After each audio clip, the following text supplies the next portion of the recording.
안녕하십니까. 토요 법회를 시작하겠습니다.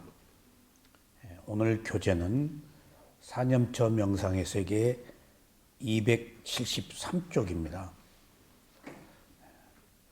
부처님께서 깨달음을 얻으신 그 위대한 가르침은 팔정도라고도 하고 개정해라고도 합니다.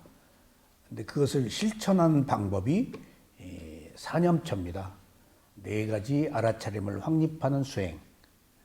그래서 보통은 사티파타나라고 해서 알아차림을 확립한다 라고 그렇게 말하는데, 그 알아차림을 확립하는 대상이 네 가지입니다. 몸, 느낌, 마음, 법. 이걸 줄이면은 몸과 마음입니다. 근데 몸과 마음에는 느낌이 있습니다. 느낌이 굉장히 중요합니다. 그리고 법은 대상의 법과 진리의 법. 법이 있어야 수행이 성립됩니다. 뭔가를 대상으로 삼아야 되니까. 그러니까 마음이 몸을 대상으로 삼든가, 사념처 중에서 마음이 느낌을 대상으로 삼든가, 마음이 마음을 대상으로 삼든가, 또 이 세 가지를 대상으로 삼는다는 의미에 있어서도 법일 뿐더러, 또 진리의 법은 무상고무아를 대상으로 할 때 그걸 또 법념처라고 그래요. 그래서 네 가지 대상이에요. 그런데 자, 오늘 제가 거듭 말씀드린 내용 중에 하나인데, 부처님은 사념처라고 그랬는데, 이게 깨달음으로 가는, 부처님께서 직접 체험하고 이 길이 유일한 길이다, 단 하나의 길이다 라고 말씀하신 가르침입니다. 부처님의 생애 동안의 모든 가르침은 수행하라는 이야기입니다.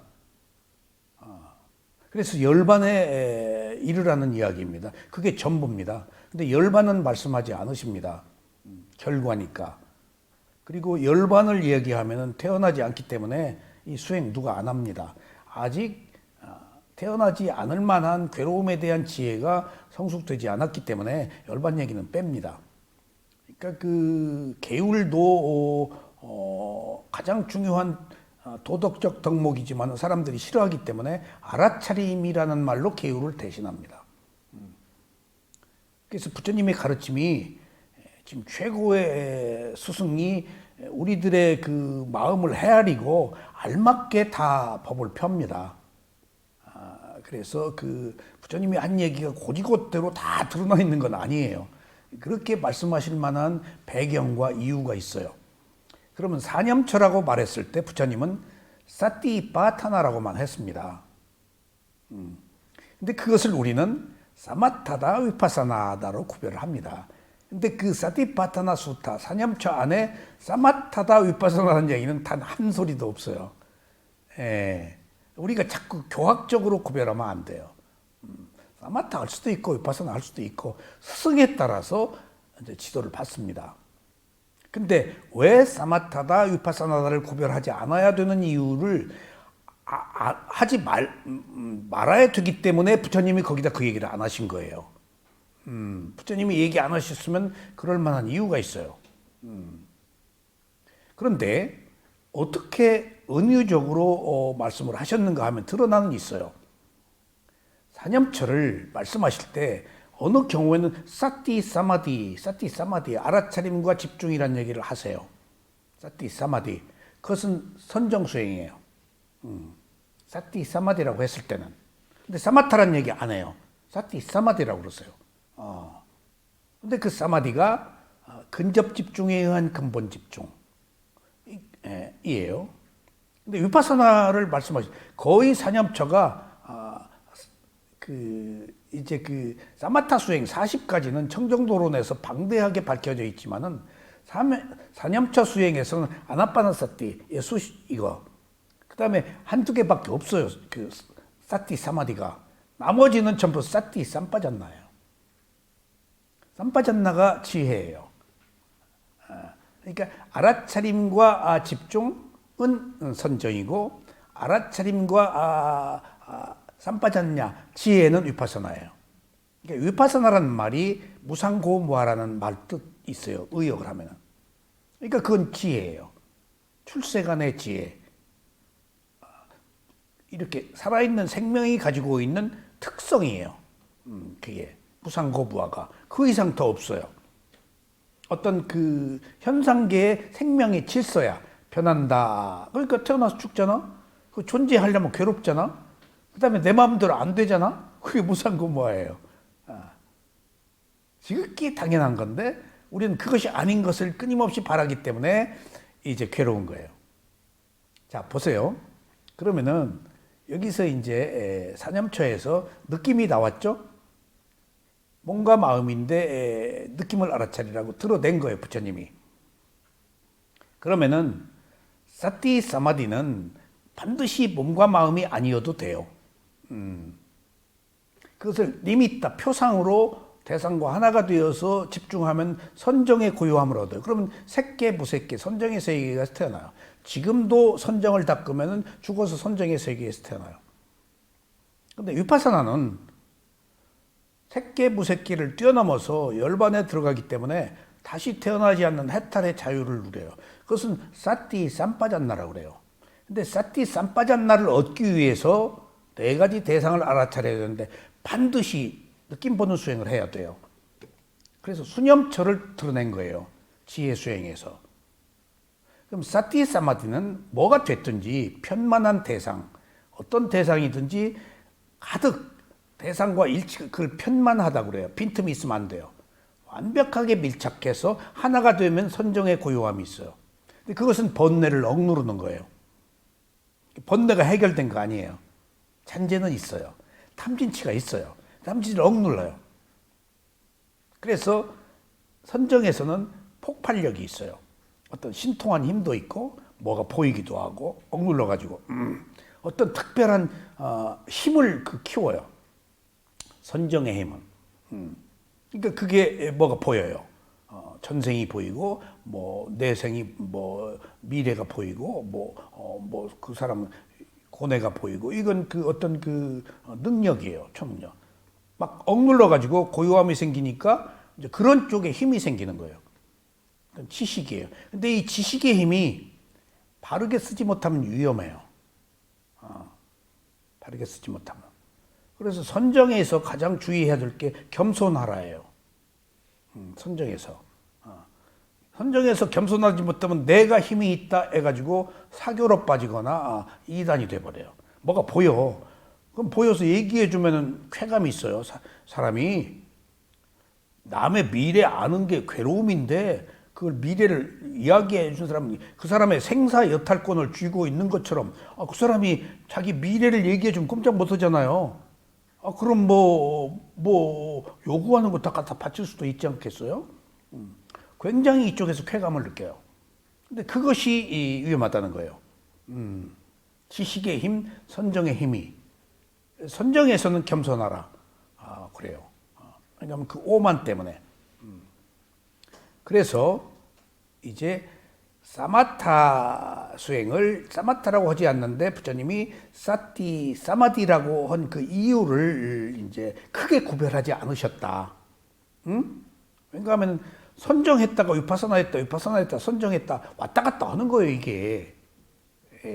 그러니까 뭔가 하나 강력하게 붙잡아야 될 때는 붙잡아야 되고 또 그 어느 정도 지혜가 성숙되면 위파사나로 또 넘어오고 굳이 제가 그 이제 제 경험을 지금 말씀드려요. 굳이 애써 이것은 사마타다, 이것은 위파사나다라고 구별할 필요가 없어요. 그게 교학이에요. 구별하면은 수행은 교학으로 하면 안 돼요. 실천해야 되는 것에 있어서 어떤 교학적, 학문적 경계가 있으면 안 돼요.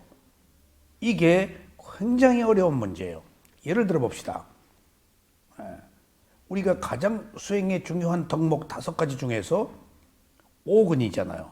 5근으로 우리가 수행을 하는 거예요. 5근의 첫 번째가 믿음이잖아요. 믿음은 매우 중요하죠. 불법성 삼보를 믿는다는 거.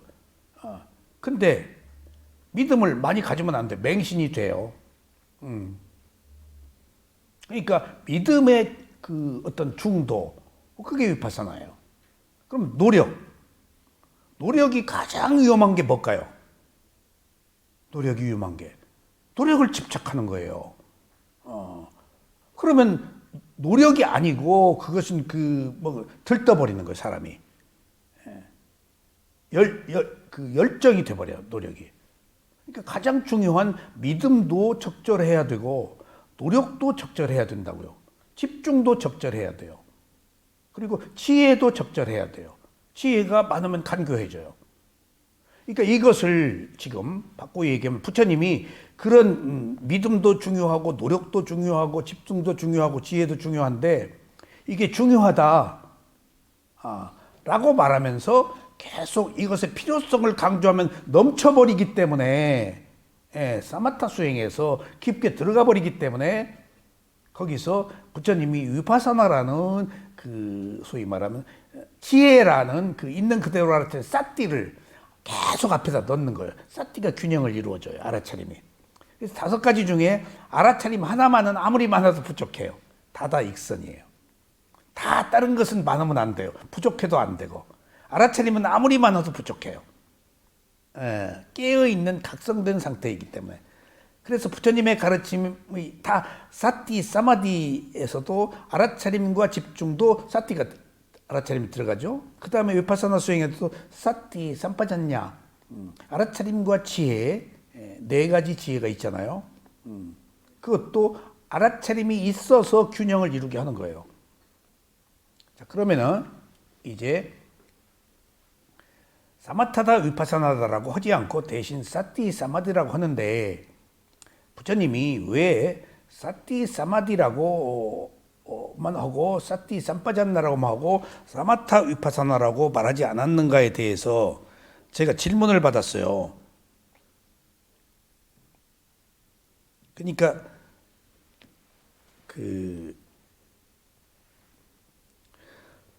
미국에 계신 수행자가 지금 치매를 연구하시는 의사인지 학자인지 뭐 모르겠어요. 하여튼 그 정신과 거기서 미국 교수들이 전부 위파사나를 한대요.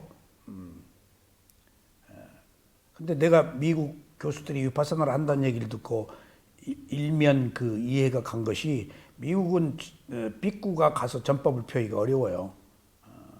왜냐하면 가사를 입고 있잖아, 미국 사회가. 그런데다가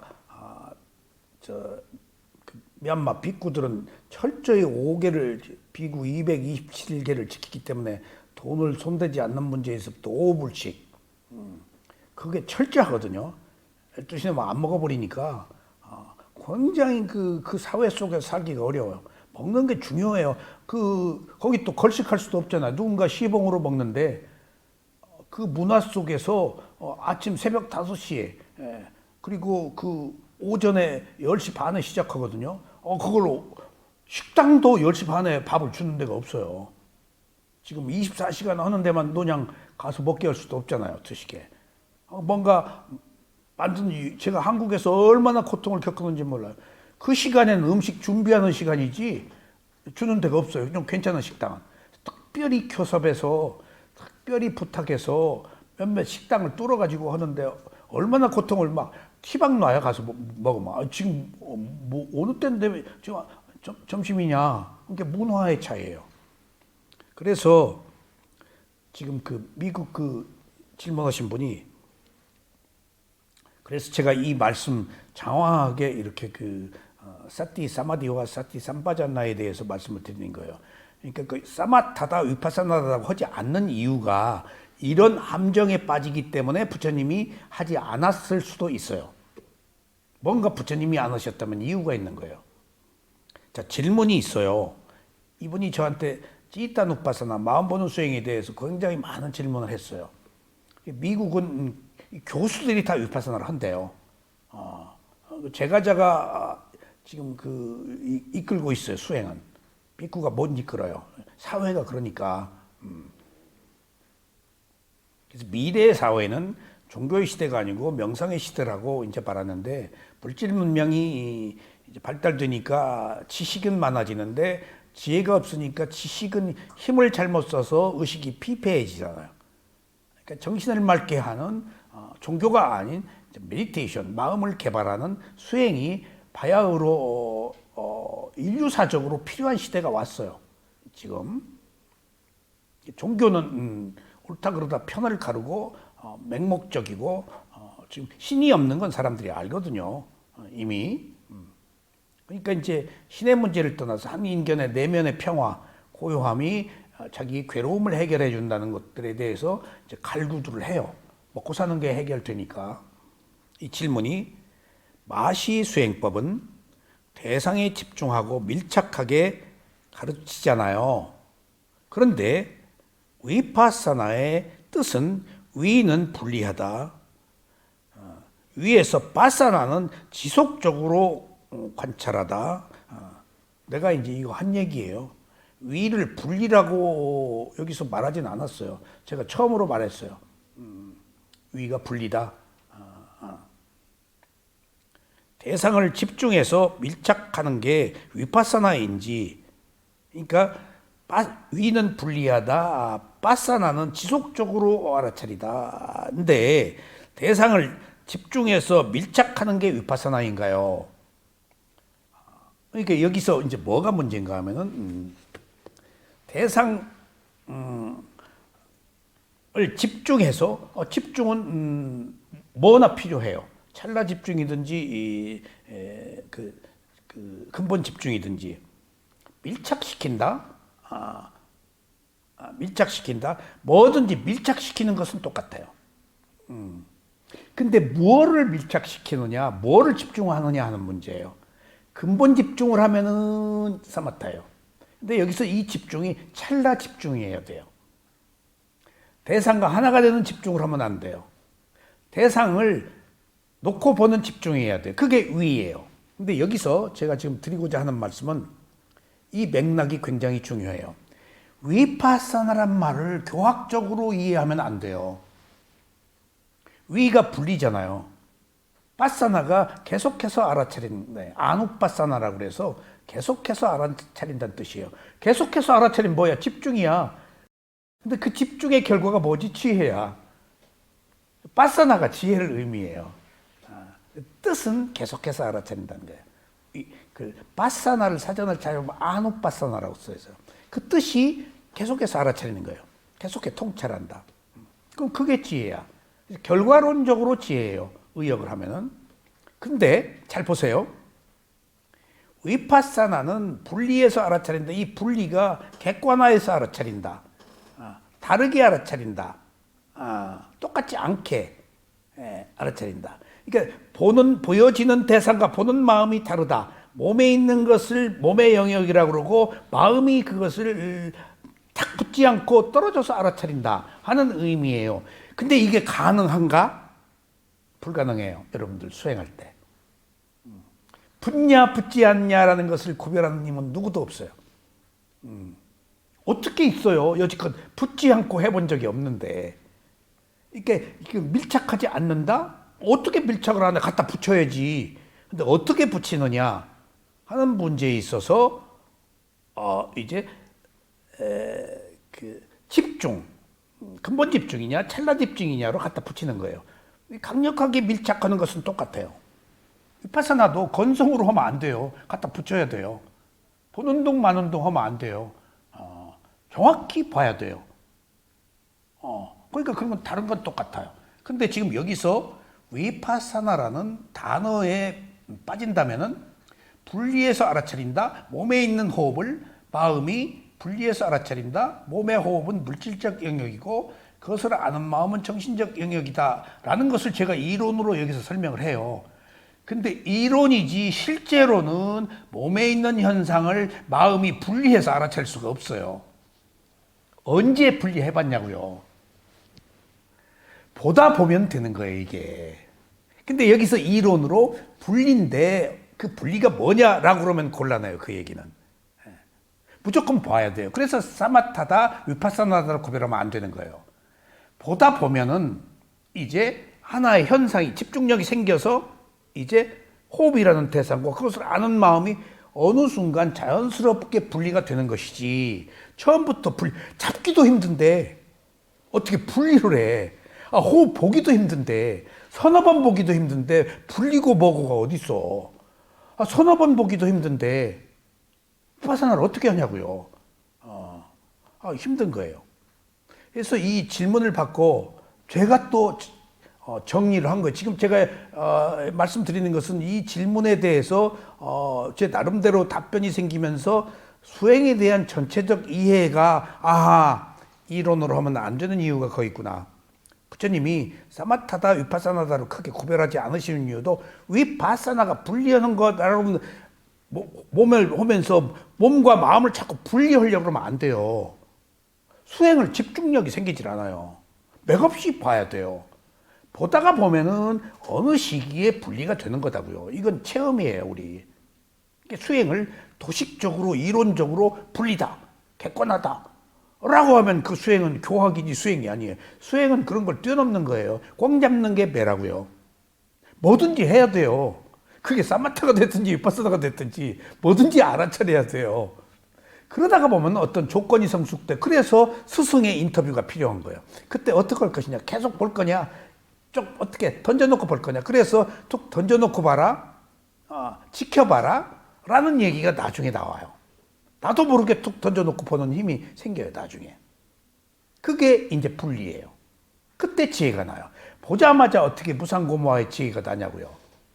그러니까 여기서 위라는 말이 분리하다, 다르다 그런 뜻이긴 하지만은 특별하다는 의미도 있어요. 특별하다. 그 특별하다는 것이 보통 일상적으로 우리가 가지고 있는 것과 다른 특별한 경우를 말해요. 위파사나는. 그게 뭐예요? 특별하다가. 사람들이 모르는 거예요. 위파사나는. 단어가 가지고 있는 뜻이 그래요. 모르는 게 뭐예요? 무상고모화예요. 특별하다가. 무상고모화예요. 그건 특별한 거예요. 성자만 알 수 있는 거예요. 깨달은 자, 지혜가 열린 자만 알 수 있는 거라 특별한 거예요. 그러니까 위파사나가 아니면 안 된다는 이유가 그 특별하다는 것이 무상고모화를 아는 수행이라는 것은 분명한데 분리하려고 하지 말란 얘기예요. 지금 여기서. 갖다 붙이는 것은 똑같고 근데 붙일 때 사마타 집중으로 붙이느냐 위파사나 집중으로 붙이느냐. 그러니까 근데 여기서 또 한 가지 중요한 게 이제 여기서 수행에 대해 전체적인 개요를 한번 이해하셔야 돼요. 붙일 때 뭘 갖다 붙이느냐예요, 지금. 사마타 위파사나가 어떻게 구별되죠? 선정과 위파사나가 집중으로 구별돼요. 근데 집중의 대상이 뭐냐가 가장 중요해요. 집중의 대상이 느낌이 위파사나예요. 느낌은 붙을 수가 없어요, 편하니까. 그래서 분리가 되는 거예요, 자동 분리가. 그러니까 내가 호흡을 본다, 몸의 느낌을 본다, 지수화풍 4대를 본다. 그런데 분리다, 분리가 아니다라는 것에 상관없이 이미 분리되어 있어요. 근데 나는 분리를 몰라요, 그걸. 그 힘까지는 없어요, 누구나. 처음에. 근데 대상이 변하고 있어. 변하고 있잖아. 착 붙을 수가 없어. 그러니까 깊게 못 붙어. 가볍게 붙어. 그것이 카니카 사마드예요. 찰나 삼매야. 변하고 있기 때문에. 그러니까 변하고 있는 대상과 그것을 아는 마음이 그것이 변하는데 내 마음도 따라가면서 변하기 때문에 분리가 그것과 이것이 분리가 자연스럽게 느낌이기 때문에 분리가 되는 거예요. 그래서 위파사나 수행이 사남처의 느낌이 중요성이 여기서 오늘 지금 느낌의 화살이라고 이제 공부해야 될 차례인데 그래서 느낌이 중요한 거예요. 위파사나 수행은 반드시 몸과 마음을 가지고 살면서 생긴 문제는 몸과 마음이 답이 있기 때문에 부처가 12연기를 통해서 12가지가 한 인간의 몸과 마음이라는 걸 알았어요. 그리고 몸과 마음으로 와봤어요, 부처가. 왔더니 느낌이 있었던 거예요. 느낌이 있어서 붙을 수가 없어서 분리해서 지켜본 거예요. 분리가 위파사나예요. 그러니까 거기 무상고부화가 있더라는 이런 자연스러운 어떤 그 맥락, 과정들이 자연스럽게 이루어져서 지혜가 난 거예요. 어떤 특별한 붓다의 그 특별한 힘으로 특별한 재능으로 된 게 아니에요. 몸과 마음이 가지고 있는 요소들이 느낌이에요. 느낌은 변하기 때문에 사마타처럼 붙을 수가 없어요. 붙을 수가 없어서 띄워놓고 보니까 그게 무상고부하더라는 거예요. 느낌 자체가. 느낌 변하잖아요. 느낌은 감각기관이 느끼는 것이 나의 느낌이 아니잖아요. 느낌은 괴로워요, 변해서. 그게 무상고무화예요. 느낌 자체가. 그러면은 이제 위파사나는 자연스럽게 느낌을 통해서밖에 안 돼요. 그러니까 느낌이 변하니까 찰나삼매예요. 연계해서 다 이해해야 돼요. 사마타는 뭘까요? 느낌이 아니고 상이잖아요. 수상. 이미지라고요. 실제가 아니고 관념이잖아요. 변할 필요가 없어요. 그건 실제가 아니니까. 공, 땅, 그게 변해요. 명칭인데? 그러니까 착 붙을 수가 있단 말이에요. 여지껏 어떤 것과 붙어서 일치하는 것밖에 부처님 수행 이전에 그것밖에 없었어. 선정밖에. 그래서 부처님이 무색계 삼선정 사선정도 다 니미tta 표상으로 있는 것도 아니고 없는 것도 아닌 것을 대상으로 봤잖아요. 그게 있는 것도 아니고 없는 것도 아닌 것이 지금 그 소위 말 개념이잖아요. 컨셉. 그게 변해요. 그냥 그대로 있지? 그러니까 거기선 선정의 고요함만 있지 지혜가 날 수가 없어요. 무상고 무아가 상에서는 변하지 않기 때문에 상 자체는 관념이라서 붙을 수가 없기 때문에 그냥 고요함에 그치고 마는 거예요. 그래서 고요함에 그치고 말았다가 거기서 자기 괴로움을 해결하지 못하기 때문에 위파사나라는 것이 있지도 않은 것을 찾아서 6년 동안 고행한 끝에 다 죽어가다가 찾아낸 거예요. 선업의 공덕. 이제 선업의 공덕의 때가 온 거예요. 부처님도. 이제 자기 과거생에 구업을 진 것으로 6년간 고행한 걸 알으셨어요. 다 이유가 있어요. 뿐야짜리님, 무엇이 내 마음대로 안 돼? 왜 내 마음대로 안 되죠? 나는 내 마음대로 하고 싶고 내 마음대로 안 되는 게 그 괴로움이잖아요. 그 내 마음대로 안 되는 이유를 우리가 알아야 돼요. 연기에서 찾아야 돼요. 모든 답은 연기에서. 내 마음대로 안 돼요. 근데 내 마음대로 되기를 바라잖아요. 그래서 불만족과 괴로움이 있잖아요. 왜 내 마음대로 안 되죠? 조건. 그러니까 어떤 조건 때문에 안 되죠? 내가 내 마음대로 되도록 하는 것은 내가 내 마음대로 되도록 한 과보 원인을 안 만들어 놓고 내 마음대로 되는 결론을 얻으려고 그러는 거예요. 과보는 내 마음대로 오는 게 아니에요. 내가 만들어 놓은 과거의 선업과 불선업의 과보가 지금 만들어 놓는 거예요. 내가 결과를 못 만들어요. 내 뜻대로. 내가 지금 이전에 어떤 무수한 원인들의 결과가 조건이 맞아서 온 거예요. 그러니까 지금 내 마음대로 안 되는 것은 업의 과보가 와야 될 부분을 내 의지가 과보를 무시하고 갖다 넣을 수가 없어요. 내 마음대로. 과보가 주는 것이 있다고. 그래서 우리가 업의 과보로 산다는 이유가 거기 있어요. 이게 그 불교 부처님의 가르침의 핵심이 이제 행이거든요. 업이 상카라. 우리가 무명을 원인으로 행이 있다. 행을 원인으로 식이 있다. 그래서 식이 이 생에 태어난 거 아니에요. 그러니까 우리는 업, 행, 의도가 있는 행의 자식이다고요. 그러니까 지금 우리가 태어난 모든 전 과정이 지금 이전에 어떤 업이 만들어진 결과로 태어났기 때문에 나는 업의 자식이에요. 못 벗어나요. 콩 심을 때 콩 나고 팥 심을 때 팥. 내가 선행을 했으면 선과보 받고 불선행을 했으면 불선과보 받는 세상의 이치에 따라서 결정되는 것이지 내 마음대로 원인과 결과를 지금 이 장소에서 내가 신도 아닌데 내 뜻대로 만들 수가 없다고요. 내가 무슨 힘이 있어서 내 마음대로 만들어요? 오히려 만든다는 것이 더 위험한 거다니까요. 왜 만드는 것이 위험하죠? 내 마음대로? 무슨 손이라고 그랬죠? 미더스의 손, 마이더스의 손. 알죠? 그것을 또 다른 말로는 마이너스의 손이라고 그래요. 손에다. 미더스의 손, 마이너스의 손 같은 말인데 미더스의 손이 뭐죠? 내가 만지는 것마다 금이 되기를 바랐다고요. 그래서 성취했어요. 근데 만지면 금이야. 그래도 음식을 먹을 수가 없네.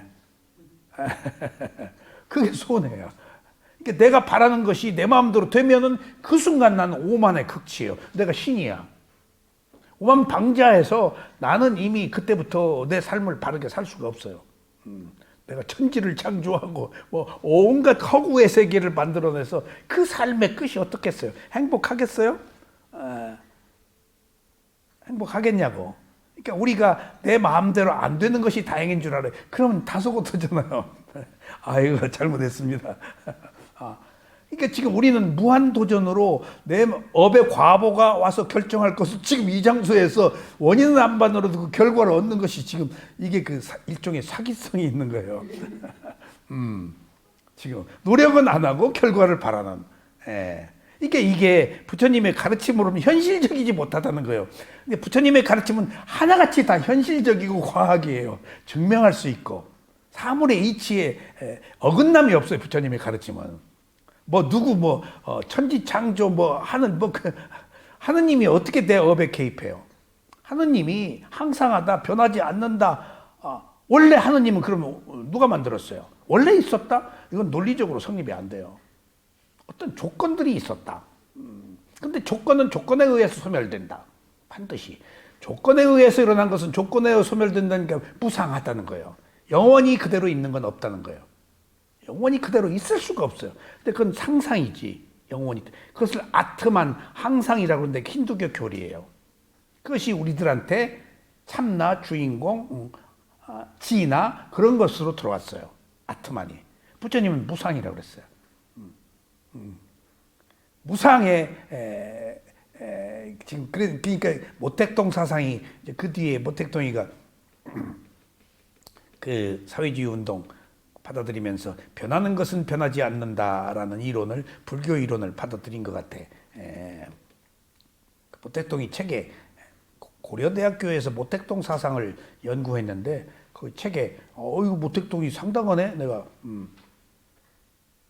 어쨌든지 그래서 위파사나라는 것이 분리해서 알아차린다는 건데 우리는 분리하는 힘이 없다. 그냥 무조건 알아차려서 어느 정도 집중이 되면은 자연스럽게 분리가 돼서 지혜가 그때 나는 거예요. 분리가 될 때 지혜가 나는 거예요. 하나가 될 때는 안 나요. 객관화가 되면은 이제 주관에서 객관으로 넘어가서 현상의 질서가 보이는 것이 이제 지혜예요. 그러니까 그 위파사나라는 말이인데 분리인데 어떻게 하면 호흡과 마음을 처음부터 분리가 안 된다는 사실. 그러니까 위파사나라는 말을 자꾸 위파사나라는 말에 문자에 빠지면 분리해야지 그러면 수행을 못 한다는 것.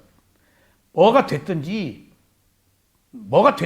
무조건 잡고 알아차리다 보면은 적당한 선에서 적당한 그 소위 그 조건들이 성숙되어서 계속 선정의 구여함으로 가든지 아니면 위파사나로 해서 분리가 되어서 지혜를 얻든지 하는 것들을 스승이 결정해 준다는 거예요. 그러니까 부처님도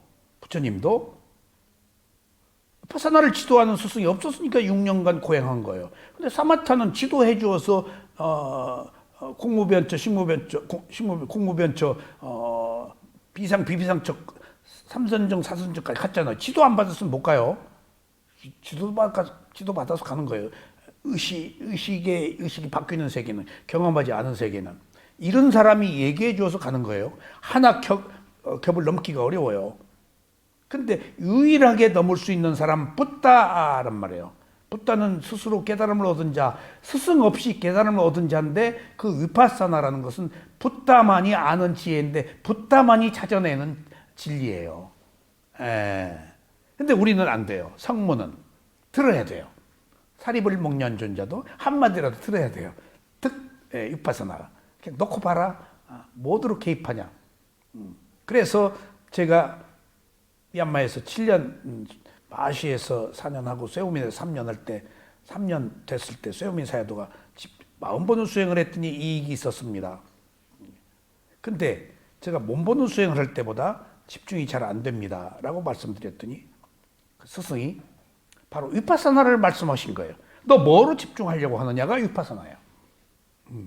그냥 보면 되지. 너 뭐로 집중하려고 하는 게 바란 거 아니에요. 바라면 안 돼요. 선정은 바라요. 근데 위파사나는 바라면 안 돼요. 바라면은 지혜가 성숙되지 못해요. 맥없이 그냥 봐야 돼요. 단순하게 봐야 돼요. 있어서 봐야 돼요. 근데 이것이 위파사나가 처음부터 안 된다는 얘기예요. 어떻게 바라지 않고 살아왔냐고요. 하다가 보니까 이제 힘 빠져서 되는 거예요. 힘 빠져서. 하다가 보니까 정신이 그 집중의 성숙이에요. 그게. 그래서 제가 김덕수 국력장에서 신촌에 김덕수 사물놀이 책을 폈다고 그 연락이 와서 김덕수한테 가가지고 사물놀이, 이광수 김덕수한테 가서 사물놀이 배우는데 나이 먹어서 이게 구궁이 안 돼요.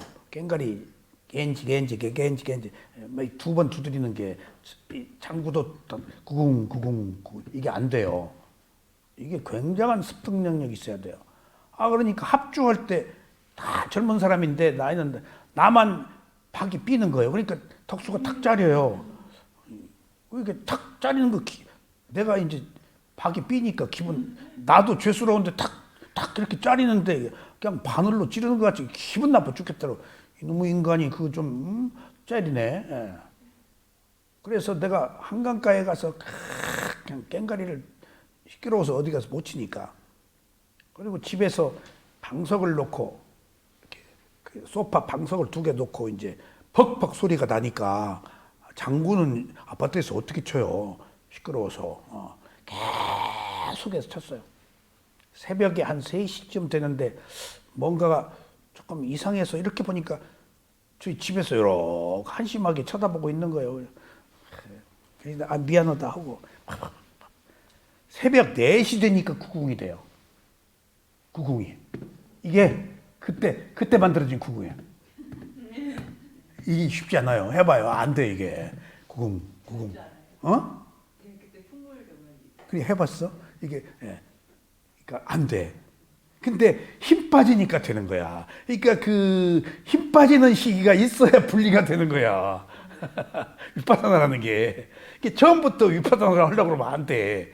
하다가 보니까 되는 거예요. 그러니까 지금 내가 이 질문에 얻은 교훈은 부처님이 위파사나란 말을 사티파타나수라고만 했지 사마타다 위파사나 하지 않은 것은 그 사마타다 위파사나다라는 수행 그 표현 방법이 가지고 있는 문자에 걸리지 말라고 훨씬 의도도 있겠다 하는 것을 알았어요. 이 위파사나는 말이 부처님이 말씀은 하긴 하셨는데 붓다고서가 청정도론에서 한 이야기예요.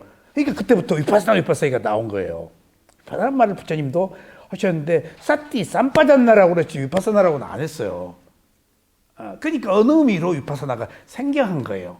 그래서 한국 불교에서 위파사나가 부처님이 깨달음을 얻은 수행이 아니다라고 하는 이유도 그 단어가 흔치 않은데 그 말이 사티 쌈빠졌나예요.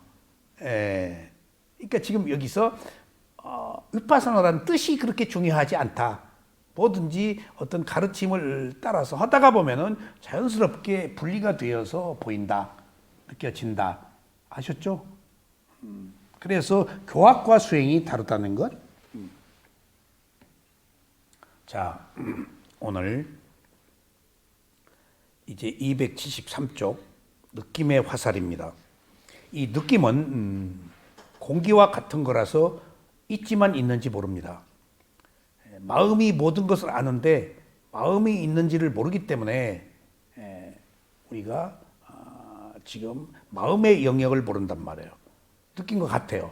느낌도 있는지를 모르고 마음도 있는지를 모르기 때문에 비물질들인데 그런데 마음은 비물질에서 그것 자체가 형용사로 드러낼 수 없지만 느낌은 유일하게 안입이 설친 의라는 몸에 그 느낌이 드러난다고요. 몸에서는 지수화풍 4대로 드러나고 안입이 설친 의 6가지 감각기관에서 일어나는 느낌을 육체적 느낌이라고 그래요. 마음보다 훨씬 보기가 쉬운 거예요. 그 다음에 감각기관에 보통 감각기관이라고 하면 몸의 감각기관을 말하는데 정신적 감각기관, 마음의 감각기관, 아는 마음도 감각기관의 하나예요. 안입이 설친, 감각기관이 6개잖아. 안입이 설친, 신까지가 몸의 감각기관, 가 마음의 감각기관이에요. 근데 보통 감각기관이라고 그러면 육체적 감각기관을 말하는데 사실은 마음도 포함되어 있다는 것. 그리고 부처님이 오욕락이다. 5가지 그 감각적 욕망이다. 라고 말할 때에도 육욕락이에요. 마음은 빼요. 비물질이기 때문에 사람들이 모르기 때문에. 그러니까 원래는 육욕락이야. 근데 마음 이야기는 안 다루시니까 어느 경우에 느낌도 잘 안 다루세요. 느낌도 그냥 정신과 물질이라고 그러지. 그러니까 구체적으로 사념처 수행을 할 때는 느낌이 드러나요. 사념처 수행을 할 때는. 그러니까 사념처 수행이 부처님의 가르침이 실천적 수행이거든요. 지식, 교학은 아무리 있어도 소용없어요. 수행 안 하면은 열반에 못 들어가니까. 근데 사념처 수행을 할 때만 몸이라 그래요. 그리고 사념처 수행을 할 때만 느낌이 나와요. 그 외에 몸이라고 안 해요. 가야라고 안 해요. 루빠라고 그러지. 물질. 경전의 모든 부분에는 정신과 물질이라고 그래요. 근데 사념처 수행을 할 때만 가야 신체, 몸이라고 그래요. 우리가 몸으로, 신체로 느끼고 있던데. 예. 그러니까 보통은 정신과 물질이라는 총체적 개념으로 크게 분리를 해요. 근데 수행에서는 이걸 물질로 보면은 우리가 지금 못 받아들인다고요. 몸이라고 해야 받아들이지. 근데 그 몸이 내 몸이 아니다는 것 이제 접근해가기 위해서 구체적으로 총체적 개념으로서의 루파 물질을 안 하고 몸이라고 해서 진짜 이 몸이 내 몸이 아니다라는 쪽으로 더 깊게 들어가기 위해 우리가 몸이라고 알고 있으니까. 그래서 실제적으로 몸이라고 이제 드러낸 거예요. 거기에서만. 그런 의미에서 가야라고 그래요, 몸을. 그래서 가야라고 쓰는 경우와 루빠라고 쓰는 경우도 부처님의 깊은 뜻이 있어요. 수행을 할 때는 물질이라고 하면은 한 다리 건너뛰는 거 남의 다리 같아요. 내 다리여야 돼. 내 몸이어야 돼요. 그래야 리얼리티 실제에 접근해요. 그래서 그것도 언어를 사용함에 있어서도 부처님의 깊은 뜻이 있어요. 이게 그냥 표피적으로 쑥 지나가면 모르는 얘기인데 이제 수행을 하다 보니까 이래서 부처님이 이때는 몸이라고 쓰셨구나. 그렇지 않은 모든 경우는 물질이라고 총체적 개념으로 정신과 물질로 구별하시고 그리고 이제 사념초에서는 이제 몸이라고 한 반면 정신이라고 마음이라고 또 써버려요. 예. 정신이라고 사념초에서는 마음이라고 그래요. 왜냐하면 이때 쓰는 마음은 찌있다라고 그러는데 이게 여러 가지 색을 만들어낸다. 온갖 형상을 만들어낸다. 그림을 그린다 하는 의미가 있어요. 예. 정신은 대상을 아는 것이라는 의미가 있고 이게 조금 사념초에서 몸이라는 것과 마음이라고 그렇게 두드러진 것은 실제 우리가 사용화가 있는 그 실천적 그 체험하고 있는 그 현장의 언어예요. 이게 마음과 몸은 그래야 이제 그것은 리얼리티 실제를 아는 것으로 갑니다. 그러면 이제 느낌과 화살에서 이 경전에 있는 내용이에요. 주석서에 그것을 제가 한 챕터를 만들어 썼는데 자 느낌과 화살이 있네요. 자 여기서 느낌과 화살이라는 이 공부를 하기 이전에 화살은 무엇을 위해서 만들어졌죠? 뭔가 잡으려고 만드는 거예요. 이거 좋은 거 아니에요. 무기예요, 화살이. 예.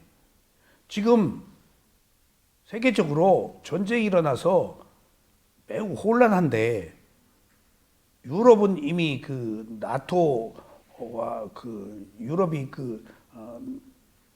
나토가 또 EU까지 결정되어서 나토가 군사 동맹을 맺고 침략 받으면 똑같이 침략으로 한다고 그래가지고 지금 2차 대전 이후에 지금 2차 대전 이후에 유엔이 생겼잖아요.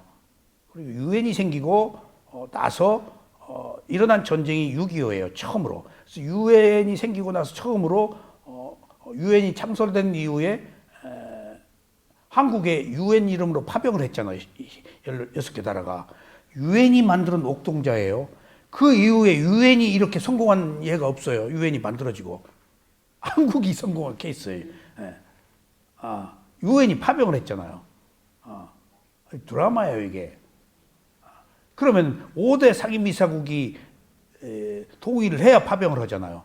근데 5대 상임이사국 속에 중국이 그때 장개석이에요.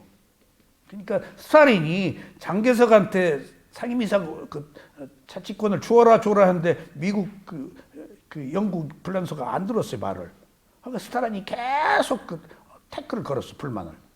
이렇게 5대 상임이사국 회의에 참여를 안 해요, 러시아가. 그리고 유엔 사무총장 밑에 차장한테 공문 비슷하게 보내고 그 이제 유엔 계신 분한테 들은 옛날 역사예요, 이게.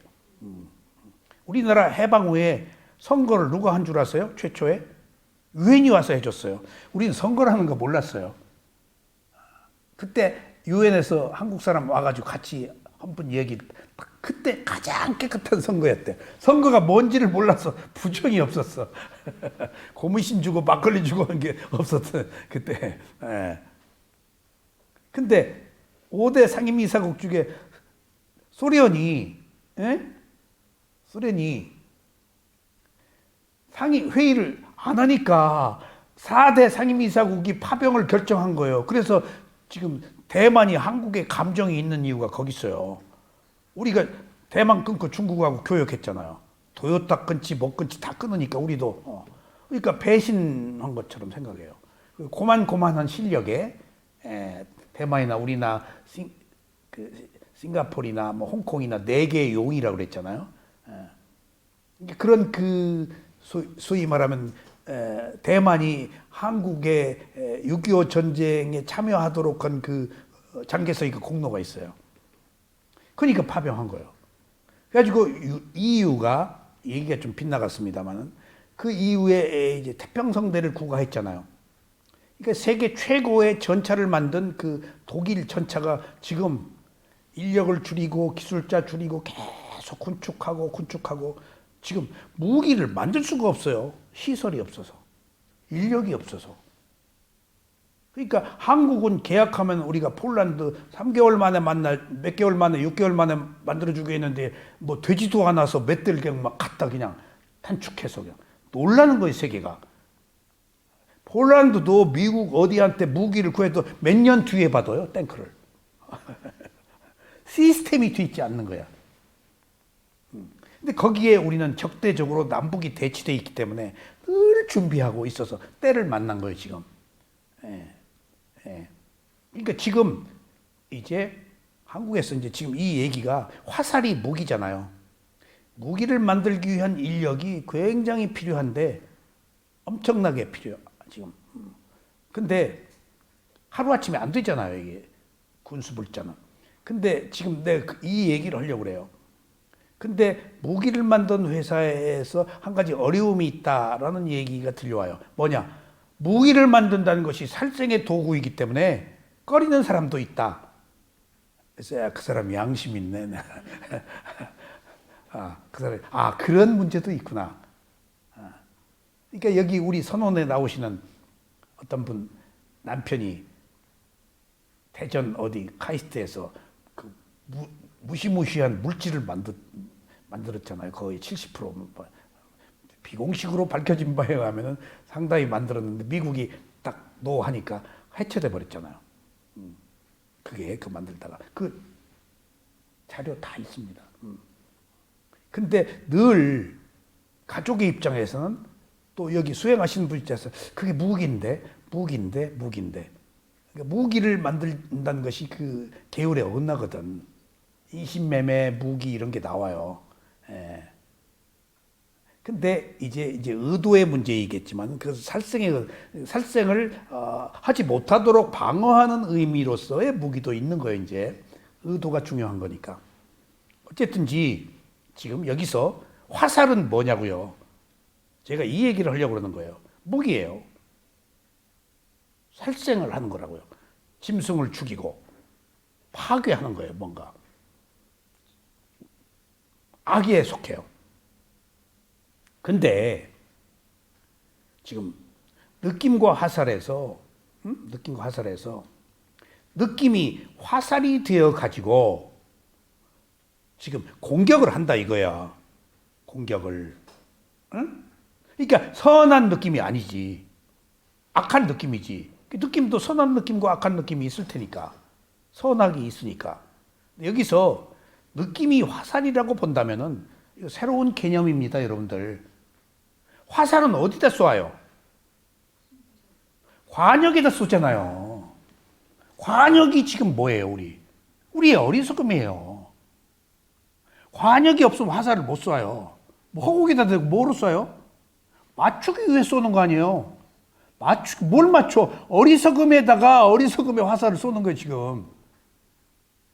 관역이 우리들의 욕망과 어리석음이에요. 그러니까 이 화살이 그냥 오늘 여기서 그냥 화살이라고 하지 말고 화살은 무기다. 뭔가 파괴하고 내 목적을 성취하기 위한 것이다. 악업이야. 근데 이 화살은 어디를 향해서 관역을. 그 관역은 무슨 관역? 우리들의 어리석음과 무명과 욕망이라는 관역을 향해서 쏘고 있는 거예요. 지가 저한테 쏘고 있는 거예요, 지금. 어리석어서. 적어도 우리들의 느낌이 화살이라고 한다면은. 그러니까 관역이 없으면 화살을 쏠 필요가 없지. 무명이 지혜로 욕망이 관용으로 바뀌면 화살 못 쏘지. 그러니까 지금 이 화살 자체라는 것은 선과 악에 있어서 악에 속하는 부분일 뿐더러 화살은 반드시 관역이 필요하고 관역이 없으면 화살을 쏠 일이 없지.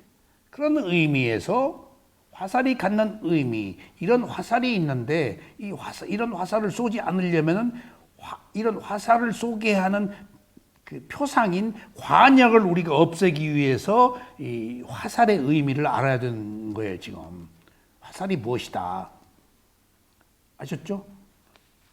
좀 연계해서 생각이 돼요? 예. 그냥 화살만 생각하지 말고 반드시 화살은 관역이 있다. 그 관역이 내가 나한테 쏘는 거, 이 화살이 여기서 지금 중요한 건 남한테 쏘는 화살 아닙니다 여기. 근데 내가 나한테 쏘는데 내가 관역이에요 지금. 나의 어리석음과 욕망이. 그러니까 지금 여기서 느껴지는 이 화살이 어리석음과 욕망이는 제 집에다가 쏘고 있는 거예요 지금. 어리석기 때문에. 그런 의미로 한번 보자고요. 느낌을 화살에 비유하기도 합니다. 이거 부처님의 비유입니다. 우리가 살면서 느낌으로 인해 어떻게 화살을 맞고 있는지 살펴보겠습니다. 누구나 6가지 감각기관이 감각 대상과 마주치면 먼저 맨 느낌이 일어납니다. 이때 알게 되는 것이 모두 느낌으로 아는 것입니다. 이것이 1단계의 느낌입니다. 이 느낌에서는 아직 번뇌의 화살을 맞지 않은 상태입니다. 그러니까 부처님은 맨 느낌으로 느끼는 거예요. 반응을 안 해요. 그러니까 설령 아픔이 왔어. 아픔이 온 것도 그냥 느낌으로 받아들이는 거야. 아파 죽겠네, 안 해. 예. 올만해서 왔네? 아파, 배 아파, 괴로워. 그냥 괴로워하네? 라고 그냥 알고 마는 거예요. 반응을 하지 않는 거예요. 이것이 2단계의 느낌으로 진행된 상태입니다. 맨 느낌의 상태를 알아차리지 못하면 다음 단계인 육체적 느낌이 일어납니다. 이것이 2단계의 느낌으로 진행된 상태입니다. 육체적인 느낌은 맨 느낌은 좋다 싫다가 없단 말이에요. 육체적인 느낌은 좋다거나 좋지도 싫지도 않다는, 싫다거나 좋지도 싫지도 않은 느낌입니다. 여기서 좋다 싫다 한데 좋지도 싫지도 않다는 것은 뭔 느낌? 덤덤한 느낌인데, 덤덤한 느낌이 빨리의 우페카 웨다나인데 그 우페카 웨다나의 뜻 중에 어떤 뜻도 있다? 덤덤하다가 우페카가 중립인데 여기서 말하는 의미는 중립이 아니고 무슨 무관심이라는 거예요. 무관심이 게으름, 나태함.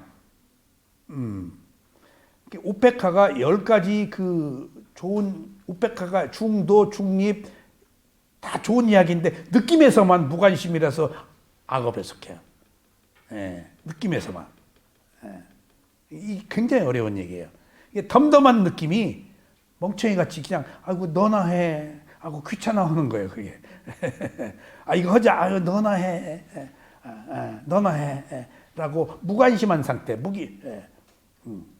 그러니까 어느 의미로 이 무관심은 게으름의 상태이기는 하지만은 적극적으로 반발하는 느낌일 수도 있어요. 무관심이. 그래서 악업이에요.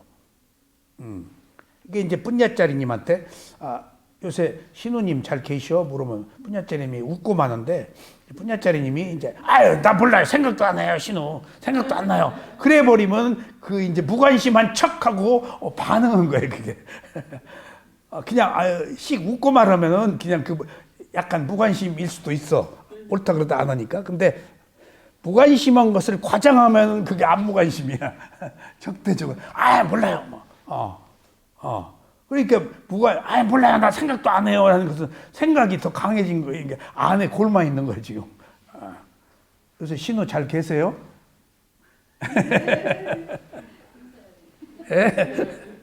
웃고 말아야 돼. 네. 의식만 하는 상태 아닌가요? 인식 안 하고. 사적인 하나리 의식만 하는 상태 아닌가요? 의식에 이식이 항상 들어가요. 네. 이식이 안 들어갈 수가 없어요. 네. 의식의 순수한 그 상태를 받아들여서 아는 의식이 그걸 받아들이죠. 이식이 받아들이지 않으면 의식이 못 받아들여요. 좋은 인식이 일어난 거야. 맨 느낌 상태가. 그러니까 인식과 의식에서 인식은 상이잖아. 의식은 식이고. 그러니까 오는 항상 함께 일어나야 돼. 그러니까 바른 인식이 바른 의식으로 가는 거예요. 맨 느낌의 상태가. 예. 그래서 육체적 느낌이 한 방 맞는 거예요, 이제. 예. 맞았다는 것은 관역에다 쏜 거야. 어떤 관역에다가? 누구의 관역이요? 나한테 쏜 거예요. 피를 흘리는 거예요, 내가. 나한테 쏘가지고. 근데 그 피가 재밌고 맛있어. 자기 비하, 자기 학대, 자기 공격이 맛있는 거거든. 그래서 계속 그게 증폭돼. 느낌이. 이게 어리석음이에요. 이게 마지막에 나와요, 이게. 이 상태에서 가래가 일어납니다. 가래는 좋아하는 것을 바라거나 싫어하는 것을 바라는 상태입니다. 계속해서 좋아하거나 싫어하는 것이 모두 가래입니다. 이것은 모두 스스로 바라기 때문에 일어나는 현상입니다. 이때 육체적 느낌의 가래가 한 번 있는데 이제 가래가 정신적 느낌으로 한 방 더 맞는 거예요. 괴로워. 그럼 괴로워 죽겠네. 미워 죽겠네로. 그러니까 그 욕망이 일어나서 하나 더 맞는 거예요. 그래서 이때 번뇌의 화살을 한 번 더 맞습니다. 감각적 욕망도 번뇌지, 정신적 그 현상, 가래도 번뇌죠. 붓다나 성자들도 육체적 괴로움은 느낍니다. 그러나 육체적 괴로움으로 인해 새로운 욕망을 일으키진 않고 단지 대상으로 알아차립니다. 아픈 것은 몸이지 마음이 아프지 않습니다. 그래서 붓다나 성자도 육체적으로 좋아하거나 싫은 느낌은 느끼지만 그 순간에 알아차려서 정신적 느낌으로 넘어가지 않습니다. 여기서 초기에 제가 쓴 글이라서 굉장히 정신적으로 분석하기가 어려운 내용들이에요. 근데 어쨌든지 부처님도 아파. 육체적 느낌이 있어. 근데 육체적 느낌조차도 받아들이고 정신적 느낌으로도 안 넘어가. 그러니까 가래가 일어나지를 않는 거예요. 그냥 느낌, 이번 칸의 느낌으로 마는 거예요. 그게 붓다야, 아라한이에요. 근데 우리는 넘어갔지. 예, 가래가 생겼어. 근데 부처님 가래가 안 생겨. 그냥 아프고 말아. 육체적 느낌으로 느끼고 말아. 정신적 느낌으로 넘어가지 않아. 정신적 느낌으로 넘어가서 이제 욕망이 생기는 거예요. 그러니까 지금 여기서 처음에 화살 한 번 맞고 육체적 느낌 화살 한 번 맞고 정신적 느낌 화살을 두 방 맞는다. 그 이야기는 좋아. 근데 좋아 죽겠네. 싫어 죽겠네라고 느낌이 증폭되는 일련의 과정을 말하는 거예요. 화살을 두 방 맞는다라는 것이 지금 여기 얘기예요. 한 방 안 맞는다는 거예요, 지금. 느낌은 증폭되고 증폭된 느낌이 계속 나를 향해서 더 계속 화살을 쏘아대니까 그 쏘아대는 화살이 거듭 상처를 입고 네 방의 화살을 말하는데 아직 두 방 얘기했죠. 한 방에 한 번에 화살 쏠 때 네 방을 쏜다는 거예요, 지금. 그리고 또 네 방을 쏜다는 거예요. 그리고 또 네 방을 쏜다. 그러니까 이제 느낌이 증폭되어서 자살을 하고 뒤집어지고 멱살을 잡고 싸우고 그런다는 거예요. 그냥 아프고 말면 될 일을 그걸 스스로가 느낌의 증폭이에요. 느낌은 감각기관이니까 감성은 증폭되잖아요. 가만히 안 있는다고요. 계속해서 끊임없이 뭔가 더 큰 감성을 도모하지. 그래서 느낌이 굉장히 중요한 것일 뿐더러. 그러니까 지금 바꿔 얘기하면 감성이 증폭된다, 느낌이 증폭된다는 것은 사랑, 돈, 명예, 부귀영화가 전부 느낌이잖아요. 술 왜 먹어요? 알딸딸 하려고 먹는 거 아니에요. 느낌이 증폭되기를 바라서 먹는 거예요. 뭐가 뭐를 불러요? 술이 술을 부르잖아요. 느낌이 느낌을 부르는 거예요. 그게 느낌의 증폭이에요. 콧줄에 만줄에 해외 이렇게 외국에서 온 외국 사람들이 한국에 와서 술 배워가지고 외국에서 한국 방문하면 여기서 배운 못된 것을 또 유튜브에 다 폭탄주 만드는 거 술이 이렇게 돌아가면서 이렇게 뒤집어져가지고 맥주 속에서 하는 거 그리고 술에다 이렇게 맥주잔에다가 술 넣고 거기도 소주잔에다 술 따르면 맥주잔 속에 퐁당해서 그 합주가 되는 거 이게 한국의 음주법이라고 한국 사람들이 술도 되게 드라마틱하게 마시구나.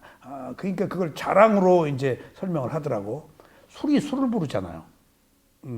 욕망이 욕망을 부르고 그 느낌의 증폭이에요. 그러니까 지금 부처님이 이렇게 느낌은 증폭된다, 계속 화살을 쏜다. 어느 선에서 화살을 한 방이라도 맞고 멈춰란 얘기예요. 처음부터 멈출 수는 없으면은 한 방이라도 맞고 아이고 화살 한 번 맞았네. 2번 맞을 필요, 3번 맞을 필요, 4번 맞을 필요 없다는 거예요. 4번 맞고도 멈춰라. 또 4번 맞으니까. 이게 느낌의 증폭이에요. 그래서 무슨 일들이 일어날 때 단초는 느낌이에요. 제가 이 느낌 보는 수행을 정신과 그 환자 지도할 때, 그리고 뭐 어떤 장애를 지도할 때 응용을 많이 해요. 여기서 저기를 가요. 여기 저기를. 그러면 이제 집중이 안 되니까.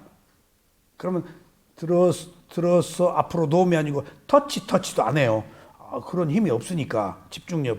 하나, 둘, 셋 이렇게 명칭을 붙여요. 그게 이제 아까 사마타 위파사나에서 명칭을 붙이면 사마타예요. 예. 그러다가 명칭을 붙이다가 발바닥에 감촉을 느끼면 위파사나야. 예. 꽁 잡는 게 배라고. 구별할 필요가 없다는 얘기예요, 지금. 상황에 따라서 왔다 갔다 해도 되니까. 근데 딱 우리는 사마타다 위파사나 구별해가지고 이건 사마타, 그것이 수행에 있어서 매우 위험하고 교학적으로 가기 때문에 거기서 사티 아라차를 놓치고 혼란이 와요. 수행을 교학으로 분류하면 안 돼요. 무조건 그냥 알아차리고만 말아야지 이것이 무엇이다라고 하면 안 돼요. 진짜입니다. 지혜 수행에 있어서는 단순 무식해야 돼요. 지적 사유로 하면 그냥 그 순간 알아차림이 없어져 버려요. 뚝 떨어져 버려요. 집중력이.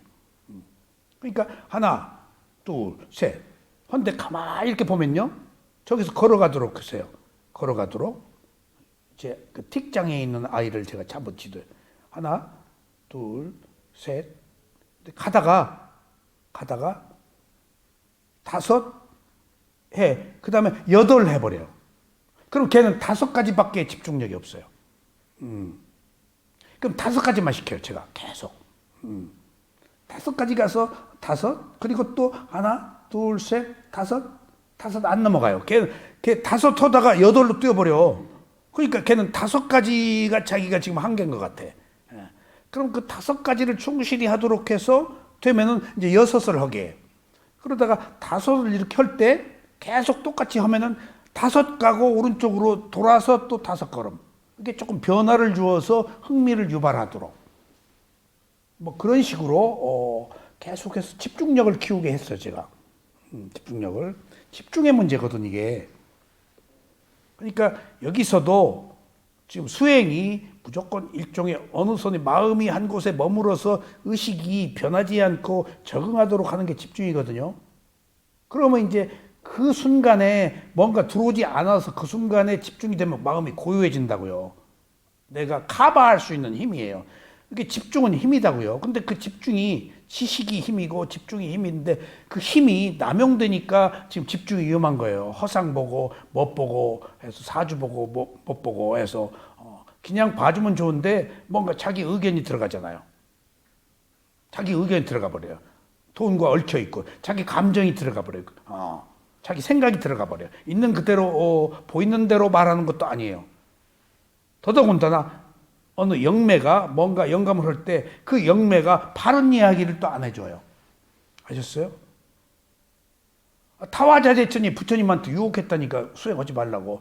욕계천상 일구 제일 위에 그 천상의 천인이 붓다 아니에요.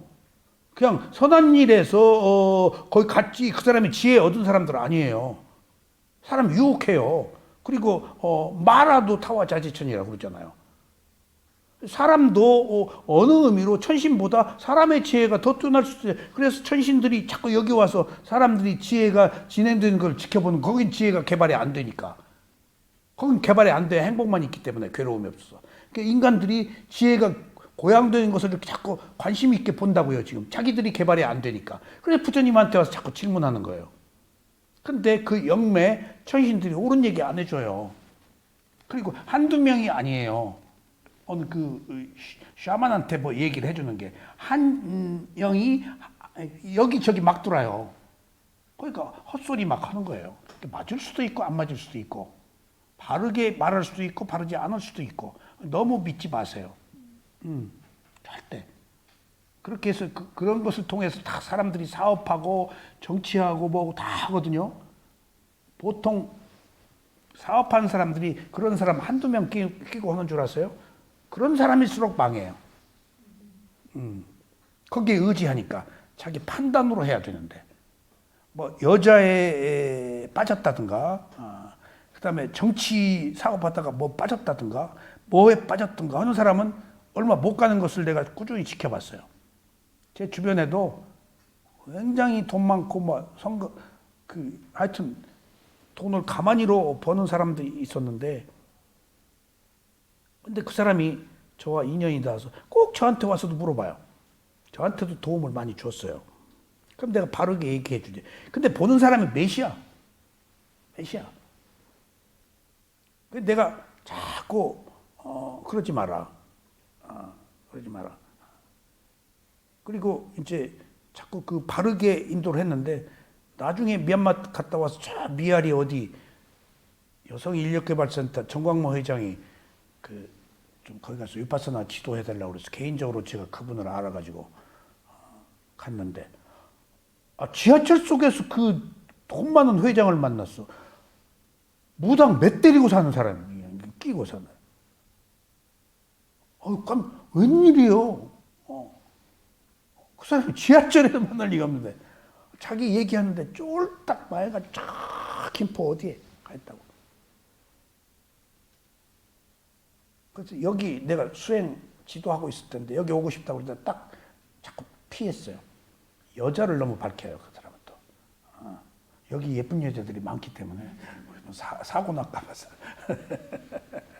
그러니까 그 사람의 경우 외에 다른 사람의 경우도 뭔가 미래에 대한 두려움 때문에 많이 거느리고 사는 사람들로 의존적이어서 자기 판단이 흐려진다고요. 획 넘어가면은 헛소리에 결정을 해버리면 그게 죽는 길이에요. 사람이 믿을 건 부처님이 우리 쇠오민사에도가 사람을 믿냐 저한테 그러죠. 사람을 믿냐? 부처님이 똑같이 사람을 믿지 마라. 무상고부와 가르침을 믿으라고 그랬어요. 사람에 의지하지 말아라. 사람에 의지하지 마세요. 내가 나를 어떻게 지금 내 마음 나도 모르는데 어떻게 변할지 이해와 조건에 따라서 변하는데 원래 사람의 마음이 그렇다니까 탓할 것도 없어. 그 사람도 제 마음이 아니야. 나도 어쩌지 못해서 그래. 원망할 것도 없어. 피차 모르는 상태일 뿐이야. 그러니까 우리가 믿을 것은 무상고모화에 의해서 온전한 자기 판단이 중요한 거예요, 지금. 자기 판단에 의한 것이 가장 강력한 힘이자 지혜가 수반된 거예요. 그러니까 이 세상에 오늘 옹달쌤에 제가 그 글을 썼죠.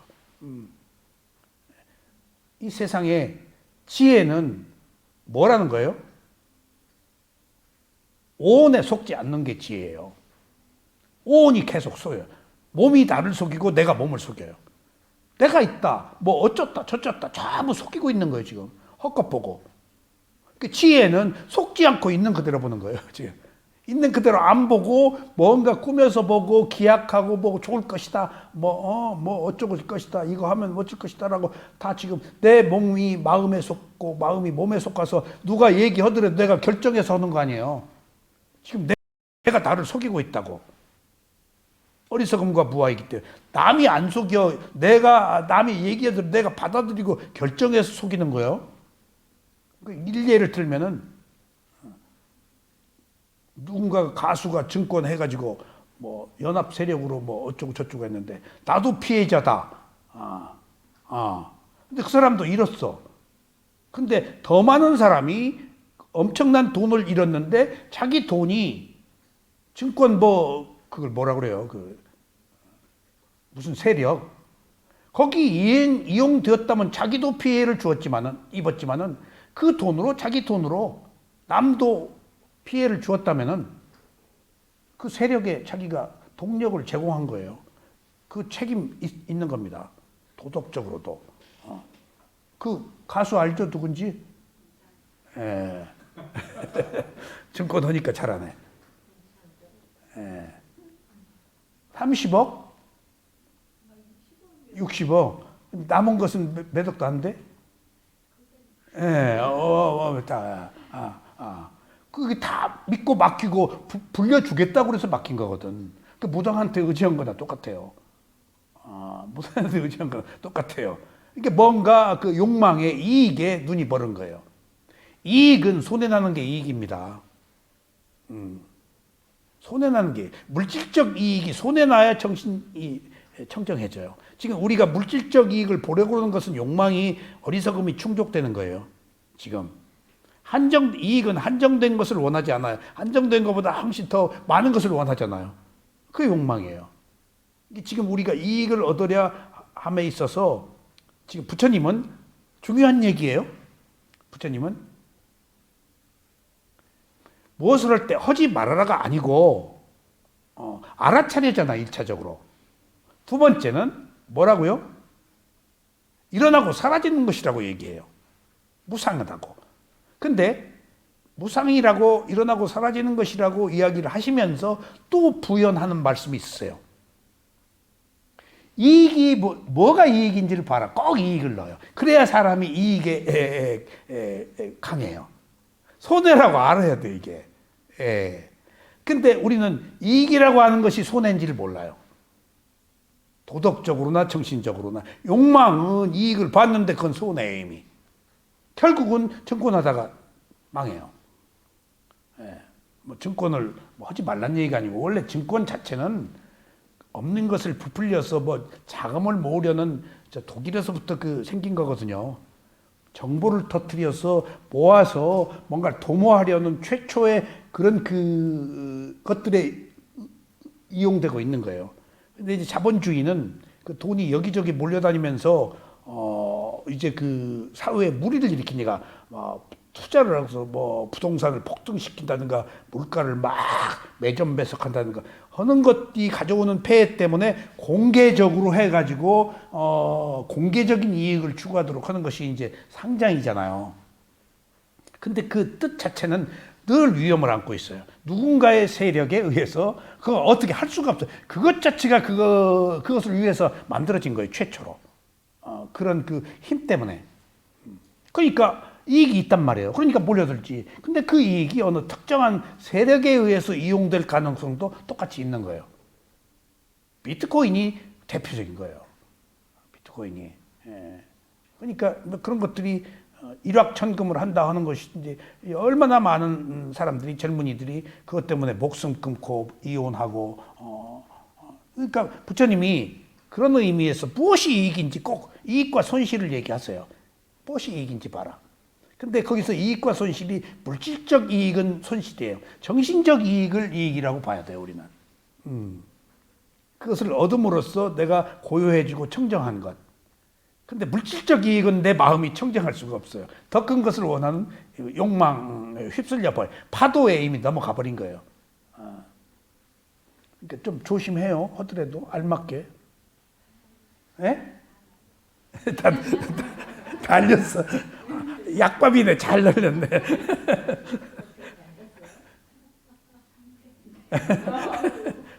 뭐라고 어떻게? 다 날렸어. 자, 크게 약을 먹었네. 정신적 이익을 물질적 손실로 정신적 이익을 얻었어. 어쩐지 얼굴이 환하더라. 근데 그것을 무관심하게 보고 있는 남편은 방관자도 똑같은 법률자예요. 부인이 알아서 하겠지. 나는 몰라. 그건 게으름이야. 자, 육체적 느낌에서 더 진행되면 정신적 느낌이 일어납니다. 이때가 3단계의 느낌으로 진행된 상태입니다. 정신적으로 좋아하거나 싫어하는 상태가 되면 두 번째 화살을 맞는 것입니다. 예를 들면 정신적 느낌이 일어나면 그건 그냥 좋은 것이 아니고 좋아 죽겠네라고 말합니다. 좋다는 것은 육체적 느낌이고 좋아서 죽겠다고 말하는 것은 정신적 느낌입니다. 괴로움도 마찬가지입니다. 그냥 괴롭네가 아니고 괴로워 죽겠네라고 말합니다. 여기서 괴롭내는 육체적 느낌이고 괴로워 죽겠네라고 하는 것은 정신적 느낌입니다. 그래서 이때는 자신의 몸과 마음이 두 번째 화살을 맞습니다. 육체적 느낌이 정신적 느낌으로 바뀌면 가래가 집착으로 발전한 상태가 됩니다. 이때 단순한 슬픔이 비탄에 빠지게 되고 단순한 즐거움이 감각적 쾌락을 추구하게 됩니다. 이것이 일반적으로 느낌이 발전하는 순서입니다. 이런 상태에서 눈물이나 환호 등이 나오며 극단적인 행위가 나타나게 됩니다. 눈물, 울고 죽고 막. 그러나 최초의 느낌에서 즉시 알아차리면 가래가 일어나지 않습니다. 이것을 연기가 중간에서 끊어지는 것이라고 말합니다. 맨 느낌에서 가래로 발전한 것이 연기의 회전이라고 말합니다. 이것은 상속 흐름 또는 한순간에 다음 순간에 윤회한 것이라고 말합니다. 느낌과 화살에 대한 비유는 맨 느낌이 육체적 느낌으로 진행되면 화살을 한 번 맞은 것입니다. 그리고 다시 정신적 느낌으로 진행되면 화살을 두 번 맞은 것입니다. 그러나 주석서에서는 화살이 두 번에 그치지 않고 계속해서 네 번까지 맞는 것으로 밝히고 있습니다. 그리고 이렇게 네 번에 그치지 않고 다시 네 번을 반복해서 맞는다는 것입니다. 느낌은 정신적 느낌에 그치지 않습니다. 느낌으로 인해 가래와 집착으로 진행하면 좋은 것과 나쁜 것을 상관하지 않고 무조건 움켜집니다. 이때 고통이 사라지기를 바라는 가래가 일어나거나 좋은 것에 대해 더 좋기를 바라는 끊임없는 욕망이 지속되어 욕망의 세 번째 화살을 맞습니다. 이제 됐네요. 육체적 느낌의 화살. 무슨 일이 괴로웠어. 이웃집 누구 때문에 나를 영 돈 많다고 무시해. 가지고 지가 돈 있어봐야 뭐 어차피 다 서울 변두리에서 살면서 뭐 써가지고 뭐 좀 집 좀 크다고. 내가 옥수동에 살 때 인천을 갔다 오는데 지하철을 탔는데 무지무지하게 사람이 많이 탔어. 근데 다 중간에 내리더만. 서울 오는 사람이 얼마 없어. 내가 뿌듯했어. 야, 서울 아무 데 사는 거 아니네. 비록 압구정 옆에 옆구정에 살지만은 옥수동을 옆구정이라고 해, 사람들. 그 압구정 사람이 그래. 옥수동 사람들 옆구정에 사시네. 그래서 뭔 소리 그랬더니 강 건너거든 옥수동이. 그 옆구정이라고 그래서 왜요? 그랬더니 압구정 옆에 있잖아요. 그래서 그렇게 차별화하대. 그래서 내가 또 딴에는 서울에서 사는 사람도 굉장히 힘들어. 다 편두리에 살아. 그 많은 사람이. 그러니까 다 나름대로의 삶의 어떤 그 형태, 질서, 그런 것들이 다 있어. 은연 씨, 서울에 산다고 그렇게 너무 폼 잡지 마. 편두리예요? 편두리야. 그러니까 그런 것들이 자기가 내린 정의야. 어디에서 뭐가 있든지 그것은 시간과 공간, 이 수행자들은 그 시간과 공간을 초월해버려. 사주를 초월해버려요. 업을 초월해버려요. 자기가 받아들여서 만들으니까. 자기가 서 있는 곳이 명당자리예요. 자기가 앉아있는 곳이 자기 의식처예요. 근데 우리는 어디다 강남이다 강북이다 어디다 다 형식적 논리 공간 있잖아. 어디고 이불 덮고 하늘하고 있는 자리가 내 안락한 안락처야. 장소가 필요 없어. 내가 그 로마 가가지고 그 바티칸 들어가가지고 딱 그 화려함에 그걸 이루고 또 그 아름다운 건축물 피에타 조만하더라고. 그 마리아가 그 예수님 안고 있는 그 사람이 운집해 있고. 근데 나는 계속 그 갈등들이 많았는데 너무 화려해. 바티칸이 그렇게 단순함이 아니고 그 화려함의 극이 그 마르틴 루터가 종교개혁을 일으키도록 한 새로운 면죄부 팔아서 그 하늘에 대한 그 찬양 때문에 그렇게 화려하게 지은 거거든. 거기 상상을 초월하는 그 화려함의 극이야. 신을 예찬하느라고. 그러니까 거기서 너무 지나치게 화려하다. 그 초촐한 단순한 맛이 없어. 근데 그 속에서도 그 화려한 유홍의 조각에 그러니까 르네상스가 그게 조각 미술 그런 것들이 다 세계적인 그 문화가 발전했던 시대 아니야. 그때 중국도 발전해 있었어요. 문화가 역사적으로 어느 시대에 뭐가 하면 다른 지구 어느 쪽에서도 같이 발전하는 에너지들이 있어요. 이쪽 우리나라에서도 그 시대 유명한 학자들이 나오고 그랬어요. 근데 그때 딱 앉아서 그 계단에 앉아가지고 제가 명상을 하던 때라서 일어나까지 호흡 봤어요. 농담이 아니라. 그리고 나서 제가 쫄은 마음이 극복됐어요. 실제는 좀 쫄았어요. 늘 우리나라 그 초가집 뭐 옛날에 우리 초가집 뭐 먹고 살 게 없어 보릿고개만 생각하고 있잖아요. 우리는 그것이 잘나는 착취의 문화고 침략의 문화고 다 그렇게 해서 유럽이 식민지 다 침략해서 그 피땀으로 고열을 짜서 만드는 것들이잖아요. 결과론적으로 찬란한 문화를 이루었지만 사상과 함께. 근데 거기에 보이지 않는 온갖 그 피해와 희생들이 있었단 말이에요. 그러니까 결과론적으로 놓고 보면. 근데 수행을 하고 나서 호흡을 알아차리면 내가 어디에 있든지 내 안식은 이 몸과 마음이었어요. 아, 몸과 마음밖에 없구나.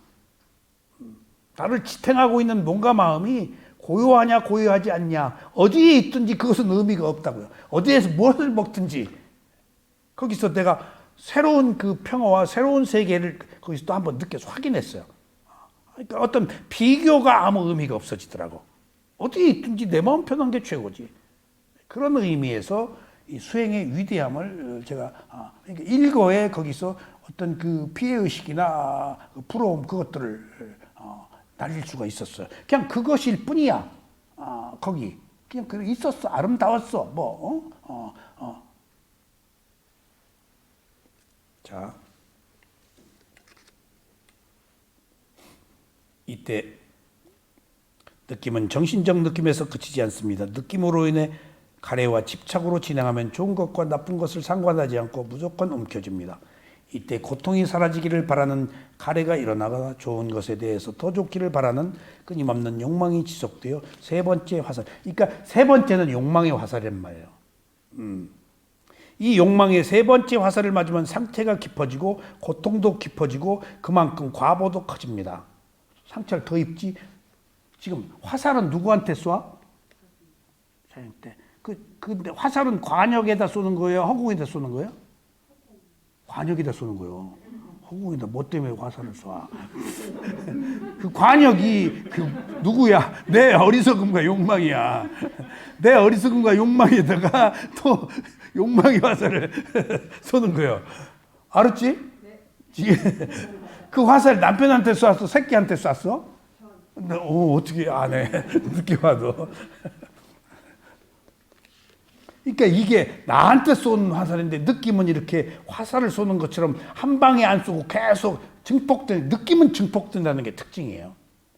느낌은. 그러니까 돈, 명예, 사랑 그것이 전부 뭐라고? 느낌이라고. 그러니까 술을 먹는 것은 왜 먹어? 사랑을 지금 자꾸 하고 싶은 것은 무엇을 하고 싶어서? 사랑할 때 느낌을. 얘 님을 자꾸 생각하는 것은 왜 생각해? 사랑했을 때 그 느낌을 그래서 옛님을 지금 잊지 못하고 있는 거예요? 남편 없으니까 얘기해봐. 어떻게 사람이 첫사랑도 없어. 아니라고 왜 부정해? 부정직하네. 많은 사람을 사랑해야지.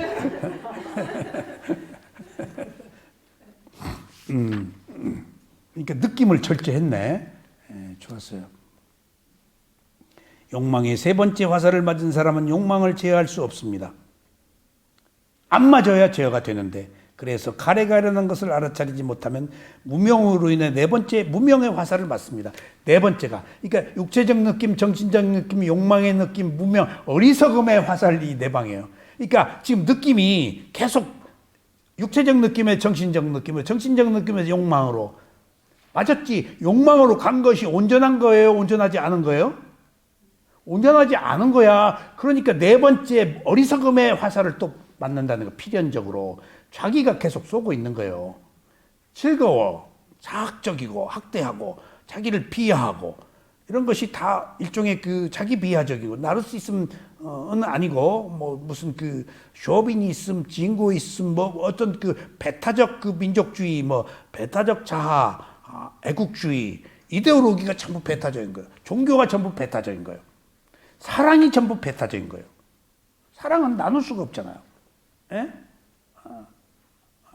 그러니까 우리가 포괄적 개념으로 우리 마누라라고 하면 내가 왜 누구 마누라? 옛날 얘기예요, 이게 수별. 우리 마누라 그 우리 속에 나도 들어가면 이 새끼 한다고 친구가.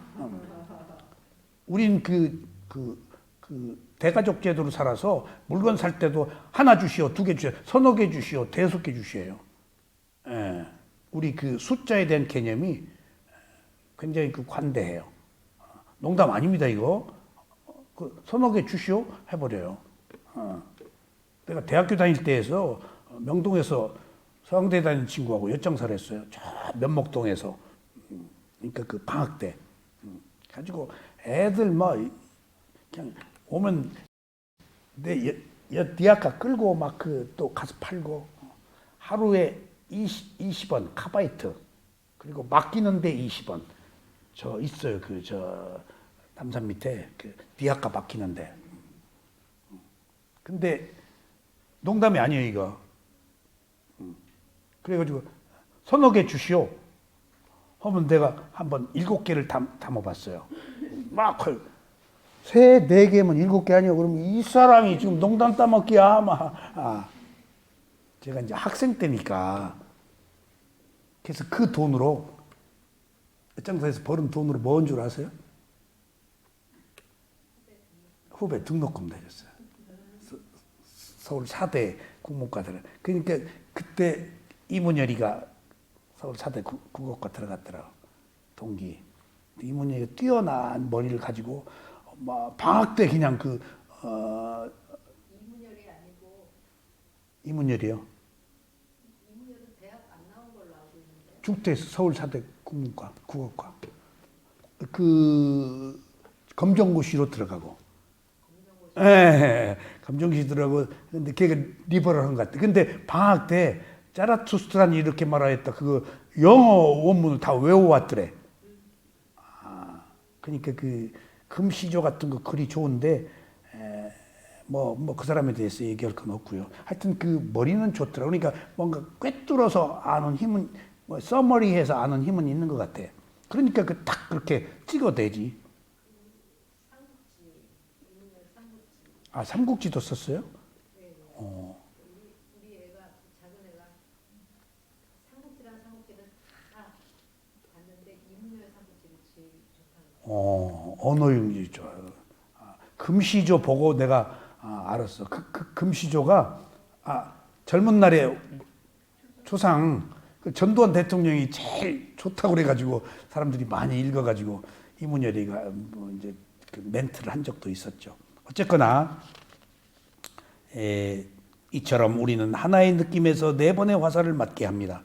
그리고 네 번의 화살을 한 번 맞는 것이 아니고 반복해서 네 번의 화살을 맞습니다. 이런 결과로 고통에서 벗어날 길이 없습니다.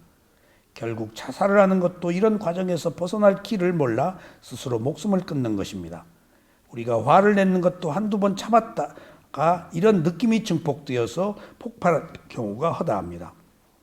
그러나 수행자가 이런 단순한 느낌을 알아차리면 느낌의 화살로부터 자유로울 수 있습니다.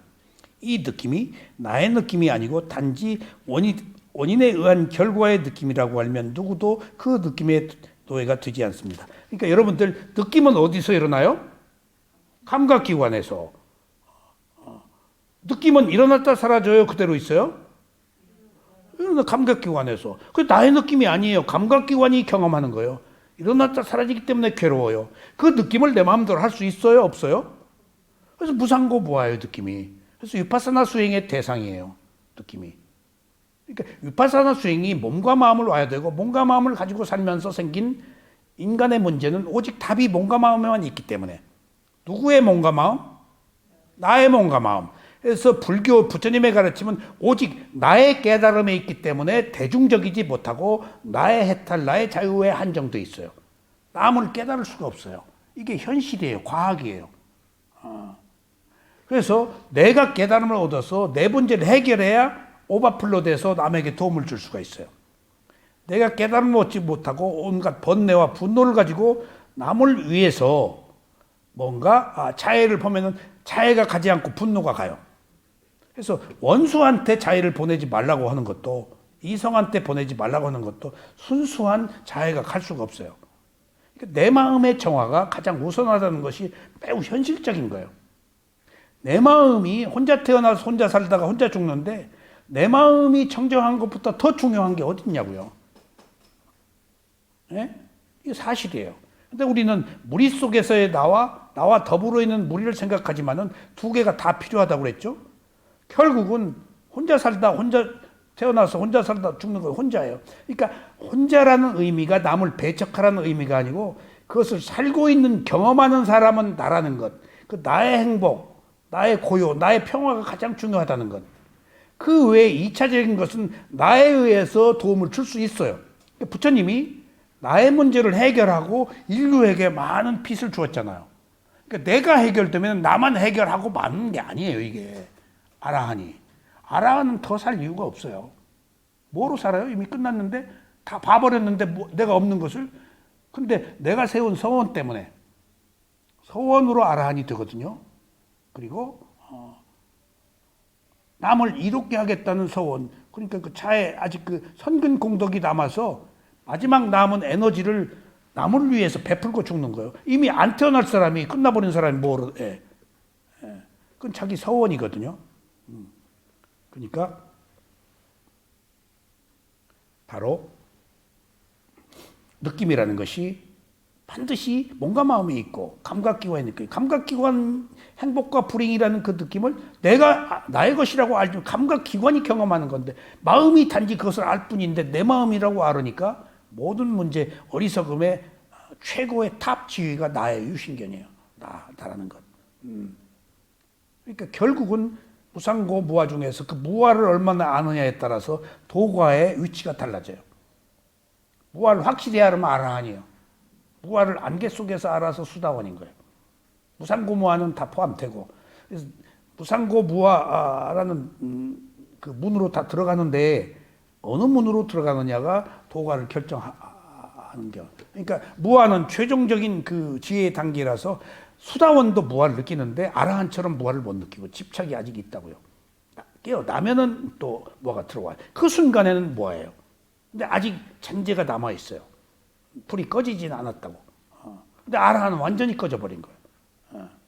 그런 차이니까 더 살 이유가 없죠. 결국 자살하는 것도 이런 과정에서 벗어날 길 몰라 스스로 목숨을 끊는 것입니다. 우리가 화를 내는 것도 한두 번은 참았다가 이런 느낌이 증폭되어서 폭발하는 경우가 허다합니다. 그러나 수행자는 이것이 단순한 느낌으로 알아차리면 느낌의 화살로부터 자유로울 수 있습니다. 이 느낌이 나의 느낌이 아니고 단지 원인과 결과에 의해서 일어나는 느낌이라고 알면 누구도 느낌의 노예가 되지 않습니다. 그러면 이상의 과정에서 어느 때 느낌을 알아차리는 것이 가장 좋을까요? 맨 느낌에서 육체적 느낌으로 발전하지 못하도록 알아차리는 것이 좋을까요? 그렇습니다. 빨리 알아차리는 것이 좋습니다. 그러나 다른 한편으로는 그렇지도 않습니다. 왜냐하면 어느 때고 알아차리기만 하면 되기 때문입니다. 그러니까 늦고 빠르고가 없다는 것, 시간과 공간이 없다는 것, 어느 때고 알아차리면 된다는 것이 불교의 위대한 가르침이에요.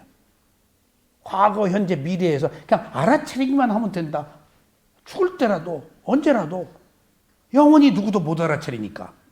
알아차리는 순간이 가장 빠르다. 그러니까 늦고 빠르고 없다는 얘기는 못 알아차리니까. 그리고 반복되니까. 언제든지 반복해서 또 알아차리면 되고. 근데 우리는 시차를 두고 늦다 빠르다 하는데 그런 시간과 공간 개념은 의미가 없어요. 어느 때고 어느 장소에서나 anytime, always 그냥 알아차리면 돼요. 그렇습니다. 왜냐하면 어느 때고 알아차리면 되기 때문입니다. 우리가 꼭 처음부터 알아차려야 된다고 하면 늦게 알아차렸을 땐 후회합니다. 내가 젊어서 아이고 그러지 말아야지. 지금이라도 알아차리면 된다니까. 내가 그때 루비통 1등으로 들어갔는데 나오지 말걸. 그래. 그럴 필요 없어. 그때 나올 만한 조건이 돼서 나온 거요. 거기 오래 못 있어. 더 좋은 세계를 향해서 우리는 가야 되니까. 그래요? 후회해요? 그 루비통도 2년이요. 그때는 최고였지. 가치관은 변하니까. 지금은 여기 한국명사원이 최고요. 근데 나중에는 아니에요. 가치관이 변하니까. 그거 받아들여야 돼요. 왜? 언제 어디에서 자기 몸과 마음이 알아차릴 최고의 대상인 거예요. 그 외에는 다 부수적인 거예요. 언제 어디고 누군가가 아니야. 부처님도 아니야. 자기 몸과 마음이야. 자기 몸과 마음이야. 그러므로 어느 때고 알아차리면 됩니다. 왜냐하면 누구도 알아차리지 못하기 때문입니다. 알아차림은 어려운 것이라서 알아차려야 한다고 알고도 알아차리기 어려우며 알아차림을 지속하기는 더욱 어렵습니다. 그래서 알아차리면 늦거나 빠른 것이 없습니다. 단지 알아차리느냐 아니면 알아차리지 못하느냐 하는 것만 있습니다. 그래서 어느 때고 알아차리면 됩니다. 사실 늦었다고 생각할 때가 가장 빠른 때입니다. 정신세계에서는 시간이 중요하지 않습니다. 단지 알아차림이 있느냐 없느냐 하는 실천이 중요합니다. 수행자는 맨 느낌의 상태에서 육체적 느낌이 일어나지 않도록 대상에 빠져서 보지 말고 마음으로 알아차리게 되면 가래가 일어나지 않습니다. 그러나 이미 가래가 일어났다면 다시 가래가 일어난 것을 알아차리면 됩니다. 이미 일어난 가래를 어떻게 하려고 해서는 안 됩니다. 그것들은 이미 일어난 것이기 때문에 하나의 대상에 불과한 것입니다. 일어난 가래를 문제 삼아서는 안 됩니다. 단지 일어난 가래도 하나의 대상으로 봐야 합니다. 이게 핵심입니다. 일어났어, 미워했어, 좋아했어, 좋아했네? 그러면 새로 시작하는 거예요, 항상. 왜 좋아했지? 좋아하면 안 되는데 그러면 안 돼. 그러면 깊어져요. 그럼 후회해요. 그러면 다시 또 똑같은 것을 반복해요. 왠가 하면은 흔쾌하게 해탈이 안 됐기 때문이에요. 그 순간 좋아했네? 라고 하는 순간 내 마음이 해탈이 된 거예요. 노연한 거예요. 근데 후회하거나 아이고 죽어 병신 같다 이러면 안 돼 라고 하면 흔적을 남겨서 그 흔적이 나를 또 지배해요. 그러니까 그냥 알고 말 뿐, 듣고 말 뿐, 보고 말 뿐이라는 것이 얼마나 중요한 의미를 가지고 있는지 흔적을 남기지 않고 그래서 뭐와 같다고? 허공을 나는 새와 같다고. 흔적을 남기잖아요, 우리는. 바위에다가 이름 생기고 내가 누구라고 족적을 남기고 역사적으로 훌륭한 사람이 되려고 그거 다 허명이고 다 삿된 것이에요. 그런 순간 난 욕망이에요. 내가 세상에 빛을 남기려고 그러고 뭘 남기려고 하는 순간 이미 자기 속박이에요. 그런 내가 어디 있어요. 근데 우리는 그러려고 그래요. 그래서 지금 그런 것들을 위해서 우리는 무한히 노력해야 되는데 노력에서 가장 중요한 것이 뭔 줄 아세요? 노력에서 가장 중요한 거. 노력을 집착하지 말라는 거예요. 이게 부처님 가르침의 위대함이에요. 노력이 제일 중요한데 노력을 집착하지 마라. 필요해서 하라. 그러니까 더하기 빼기 하지 말고 그냥 중간으로 있는 그대로 보란 얘기 이게 전부. 뭘 어떻게 도모하려고 하지 말고 필요해서 하라. 근데 필요 충분 조건을 넘어가면 그게 욕망이고 어리석음이니까.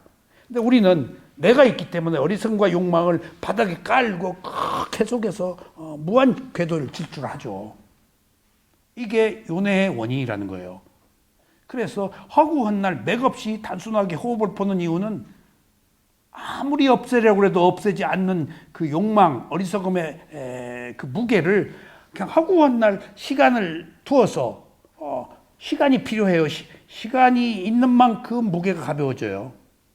그 시간만큼 무게가 가벼워져요. 그러니까 지금 우리가 아무것도 할 일 없이 앉아있는 게 지금 내 욕망과 어리석음의 무게가 고통 속에서 조금 줄어들고 있는 거예요, 지금. 그럼 몰라요. 정신이기 때문에.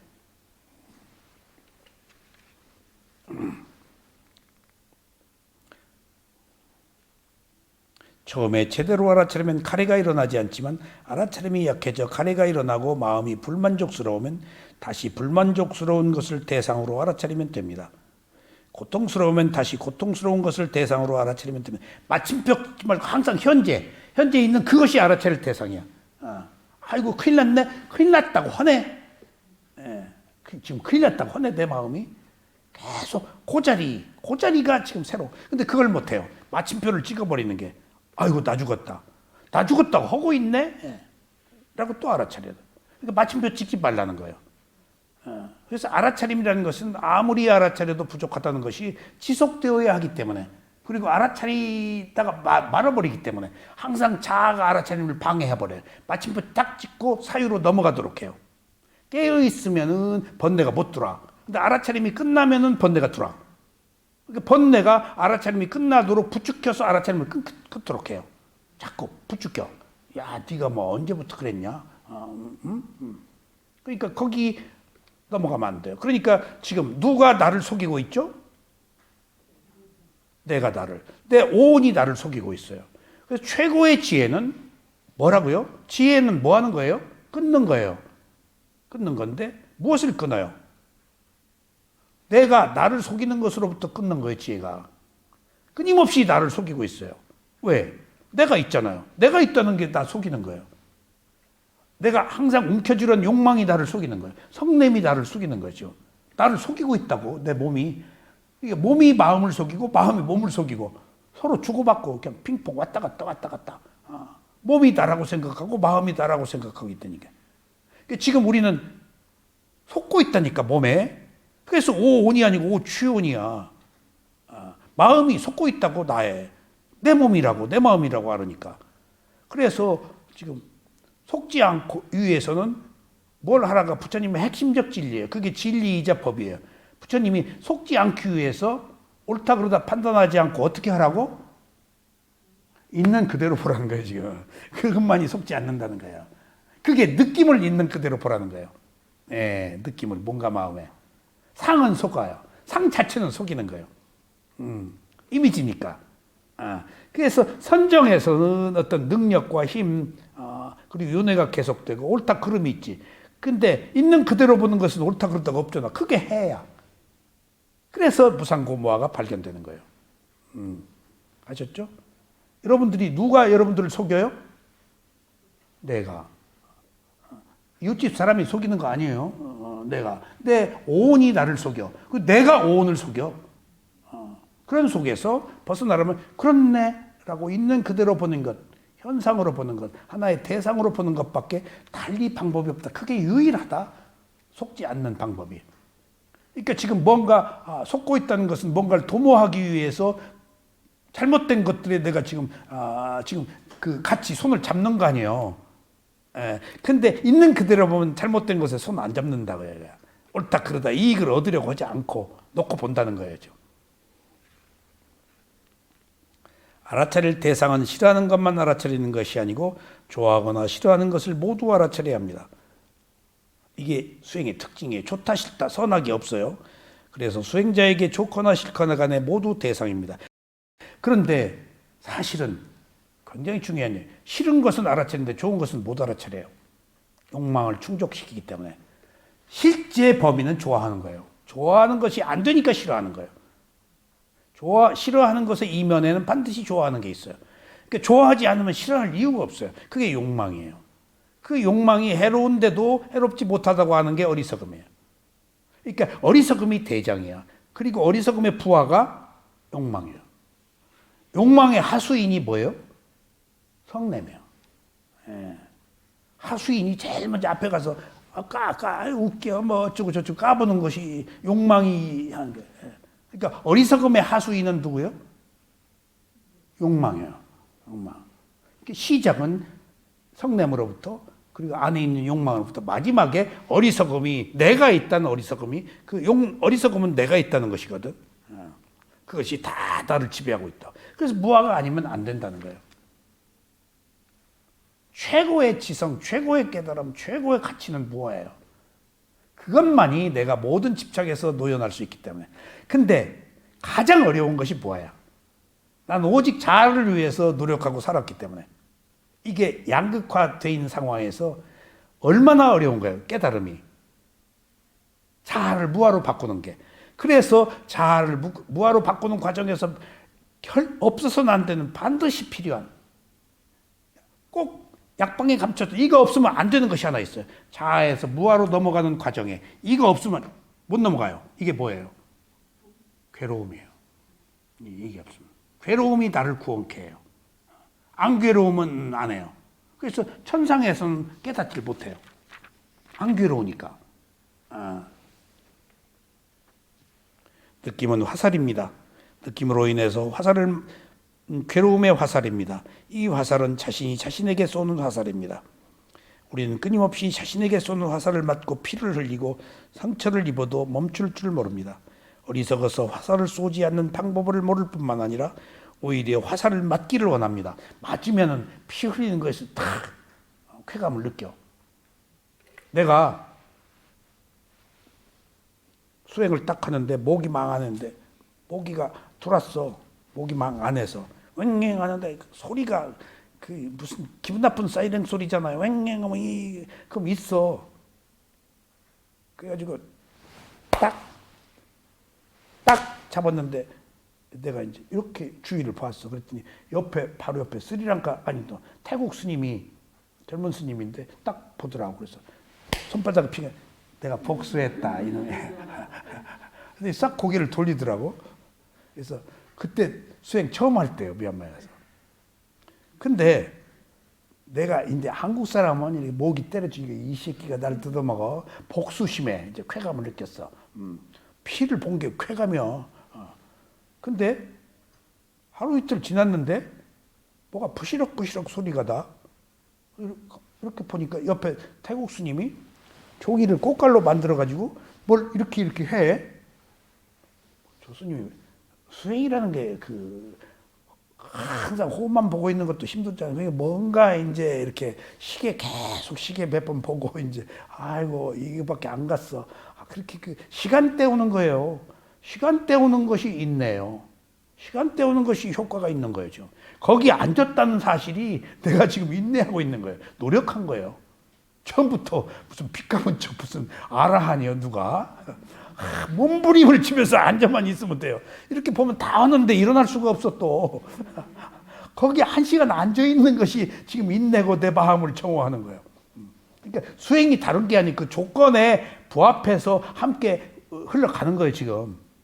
근데 뭘 부시럭부시럭 보니까 종이로 탁탁 이래. 탁 이래서 이렇게 보니까 종이를 했는데 종이 하나를 싹 집어넣더라고. 그러더니 밖에 나가서 창에다가 그 종이 이렇게 하더니 날리는 거예요. 모기를 종이 꽃갈에다 넣어서 날리는 거예요. 난 딱 들어서 피를 빼줬는데 지금 생각해도 부끄러워 죽겠어. 딱 소리 나면 한국 사람이야. 처음에 초기에 수행할 때 얼마나 모기 때문에 인터뷰가 많은지 몰라요. 근데 마시는 그럼 그럼 이게 내가 불교도가 아니었고 거기서 막자치기로 비구가 됐으니까. 그리고 뭐 의식도 뭣도 없어 앉아 수행하는 게. 근데 쇠음인에 갔더니 마시는 좋은 식사에 모기장이 다 있는데 모기장이 없어. 계속 모기 때문에. 이렇게 보니까 쫓아. 그러니까 모기장도 허락을 안 해. 그래서 모기 얘기했더니 이제 딱 때리지. 그랬더니 작은 사도가 네가 콘크리트에 딱 무너진 것처럼 모기가 딱 너를 네가 모기를 잡으면 네가 콘크리트에 무너진 것들은 모기도 콘크리트에 네 손에 딱 무너진 것하고 똑같다. 근데 이거 아파서 수행을 못하는데 쫓아라. 그래서 내가 그렇게 저항했어요. 어려서부터 모기 뜯어먹히고 산 사람하고 안 뜯어먹힌 사람하고 같아요?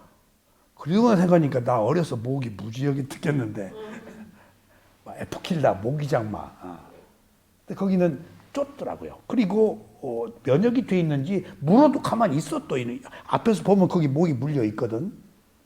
하도 그래가지고 한국 수행자들이 하도 컴플레인 해가지고 거기도 모기장을 나중에 했어요. 한국 사람들이 뭐든지 했거든. 좋겠다 뭐 어쩌고 뭐 하니까 허락 오더라고 모기장. 그러니까 그 쇠우민에서는 모기도 그냥 그러니까 목이 굉장히 아파요. 근데 이제 목이 물리면은 그 물파스 바르잖아요.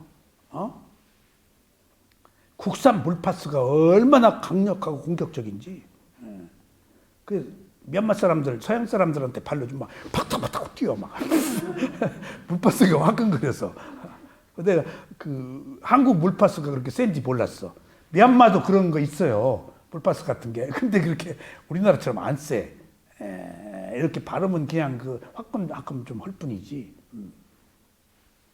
하여튼 그러니까 그런 그 모든 현상들이 고통을 반응하지 않고 견디는 것들인데 우리는 즉각 반응해서 이익과 손실에서 우리는 예민하게 반응한, 그래서 느낌이 일어났을 때 가래가 반응한 거거든. 그러니까 가래에서 집착으로 반응하고 업을 생성으로 반응했는데 수행자라는 것은 느낌에서 얼마나 빨리 반응했느냐 늦게 반응했느냐의 차이일 뿐더러 두 번째는 반응하고 얼른 알아차려서 얼마나 빨리 맨 느낌으로 돌아오느냐 하는 문제예요. 반응은 무조건 해요. 근데 괴로워했네, 미워했네 라고 알아차려서 백코스 하는 게 수행이에요. 알아는 안 넘어가. 근데 우리는 그냥 쏙쏙 넘어가. 그러니까 이제 아나가미가 되면 넘어가려다 말라다 넘어가고. 근데 알아는 아예 안 넘어가. 우리는 휙휙휙 넘어가. 넘어갔다가 아주 돌아버린 사람도 있고 갔다가 백코스 2번 칸으로 맨 느낌으로. 그러니까 그게 그렇게 어렵다는 거예요. 무조건 넘어는 가요. 이걸 인정해야 돼요. 무조건 욕하고 비난하고 싫어해요. 근데 갔다가 얼마나 빨리 알아차리냐고 얼마나 빨리 돌아오느냐. 그러니까 남편이 밉지. 며칠 만에 그 미움이 없어져. 별로 안 미워해? 그러면 안 넘어가는 아라한이요. 근데 몰라 지금. 미워했는데 얼마 만에 이해했는지 넘어갔는지도 모르고 있어 지금. 정말 우리가 넘어갔는지 알아야 돼요. 반응한지 알아야 돼요. 그리고 얼른 알아차려서 가슴으로, 이제 다음 시간에 나옵니다. 가슴에 화살 콩닥콩거리는 것을 그대로 알아차리면은 맨 느낌으로 오는 그 우리 수행 방법을 알려드릴게요. 다음 시간에. 이 화살은 단지 상처를 내는 것에 그치지 않고 미래생에 다시 태어나게 합니다. 느낌을 있는 그대로 알아차릴 때만이 화살을 맞지 않고 가장 깨끗한 행복을 얻을 수 있습니다. 화살을 맞지 않으려고 하지 않고 이제 맞았을 때 얼마나 빨리 알아차리느냐. 그리고 뭔가 아예 그 아라한이 되면은 반응을 안 하니까 그것은 가장 높은 단계의 인내가 이미 무아이기 때문에 반응을 하는 거예요. 근데 우리는 무아를 모르기 때문에 자아가 있기 때문에 끝없이 반응을 해요. 그 차이예요. 무아의 그 봉우리가 높을수록 계곡이 깊어서 반응을 많이 해요. 이게 반대급부예요. 그러니까 자아가 많을수록, 영웅심이 많을수록 더 고통이 깊어요. 예. 그러니까 우리가 최고로 치는 그 욕망, 그것이 가장 나를 괴롭히는 원인이에요, 사실은. 나라고 하는 그 자존심, 그것이 서푼어치 값도 없는 거예요. 서푼어치 값도 없는 거예요, 정말. 그 자존심이. 예? 제가 연극을 하면서 그 연극 끝나면 막 박수를 치거든요, 칼채. 그럼 막 불이 탁 꺼지고, 그럼 커튼을 열고 우리가 불 꺼진 무대를 본다고요. 이 연극 이렇게 하면서요, 이렇게 보면은 연극을 조금 오래 하면은 사람들이 다 보여요. 머리들이 보이고, 처음에는 안 보여요. 그게 조금 집중이 됐다는 얘기, 그리고 긴장이 풀어졌다는 얘기야. 그럼 굉장히 위험해. 사람들이 보이기 시작하면은. 왜 위험한 줄 알아요? 장난을 하게 돼요. 내가 대사를 바꿔버려요. 그럼 상대편이 막 깜짝 놀라요. 허드록 돼 있거든, 이게. 쓱 대사를 바꿔버려, 그냥. 그러면 딱 상대편 보면은 내가 장난치는 거예요. 이게 보여요. 어느 순간에 연극하면서 보이더라고요. 머리들이 쫙 그 어둠 속에서. 이게 이제 조금, 이제 그 몰입이 조금 이제 객관화된 거야. 그리고 나서 이제 연극평을 한다 그러면, 연출이 한다 그러면 내가 대사를 잊어버린 줄 알아. 네가 잘 메꿨다. 속으로 내가 장난했는데. 이게 딱 꺼지고 그 마음속으로 그 칼채를 느껴요. 칼채. 막 박수 소리. 그 갈채 때문에 또 연극을 하는 거예요. 그게 유신견 자존심이에요. 예술이 그런 자존심 때문에 하는 거예요. 돈, 명예, 사랑이 그 자존심을 충족시켜 주는 거예요. 근데 그것이 나를 해치는 또 다른 욕망이라는 것을 우리가 알아야 돼요. 지금 부처님의 세계에서는 그것이 괴로움이다라는 거예요, 지금. 그러니까 부처님의 가르침은 괴롭지 않은 것을 제시하는 거거든. 근데 우리가 다 괴롭지 않으려고 선택하는 것들이 오히려 다 괴로움이라는 얘기예요, 부처님이. 그러면 안 괴롭고 감각적 욕망 없이 어떻게 살아? 라고 우리는 의문하는데, 감각적 욕망 없이 너 살아봤어? 한번 감각적 욕망 없이 알아차려봐. 그것이 그 너머에 있는 행복과 고요한 평화야. 근데 우리는 감각적 욕망을 절제하고 제어한 것이 행복인지를 모르고 지금 얻으려고 한다고요.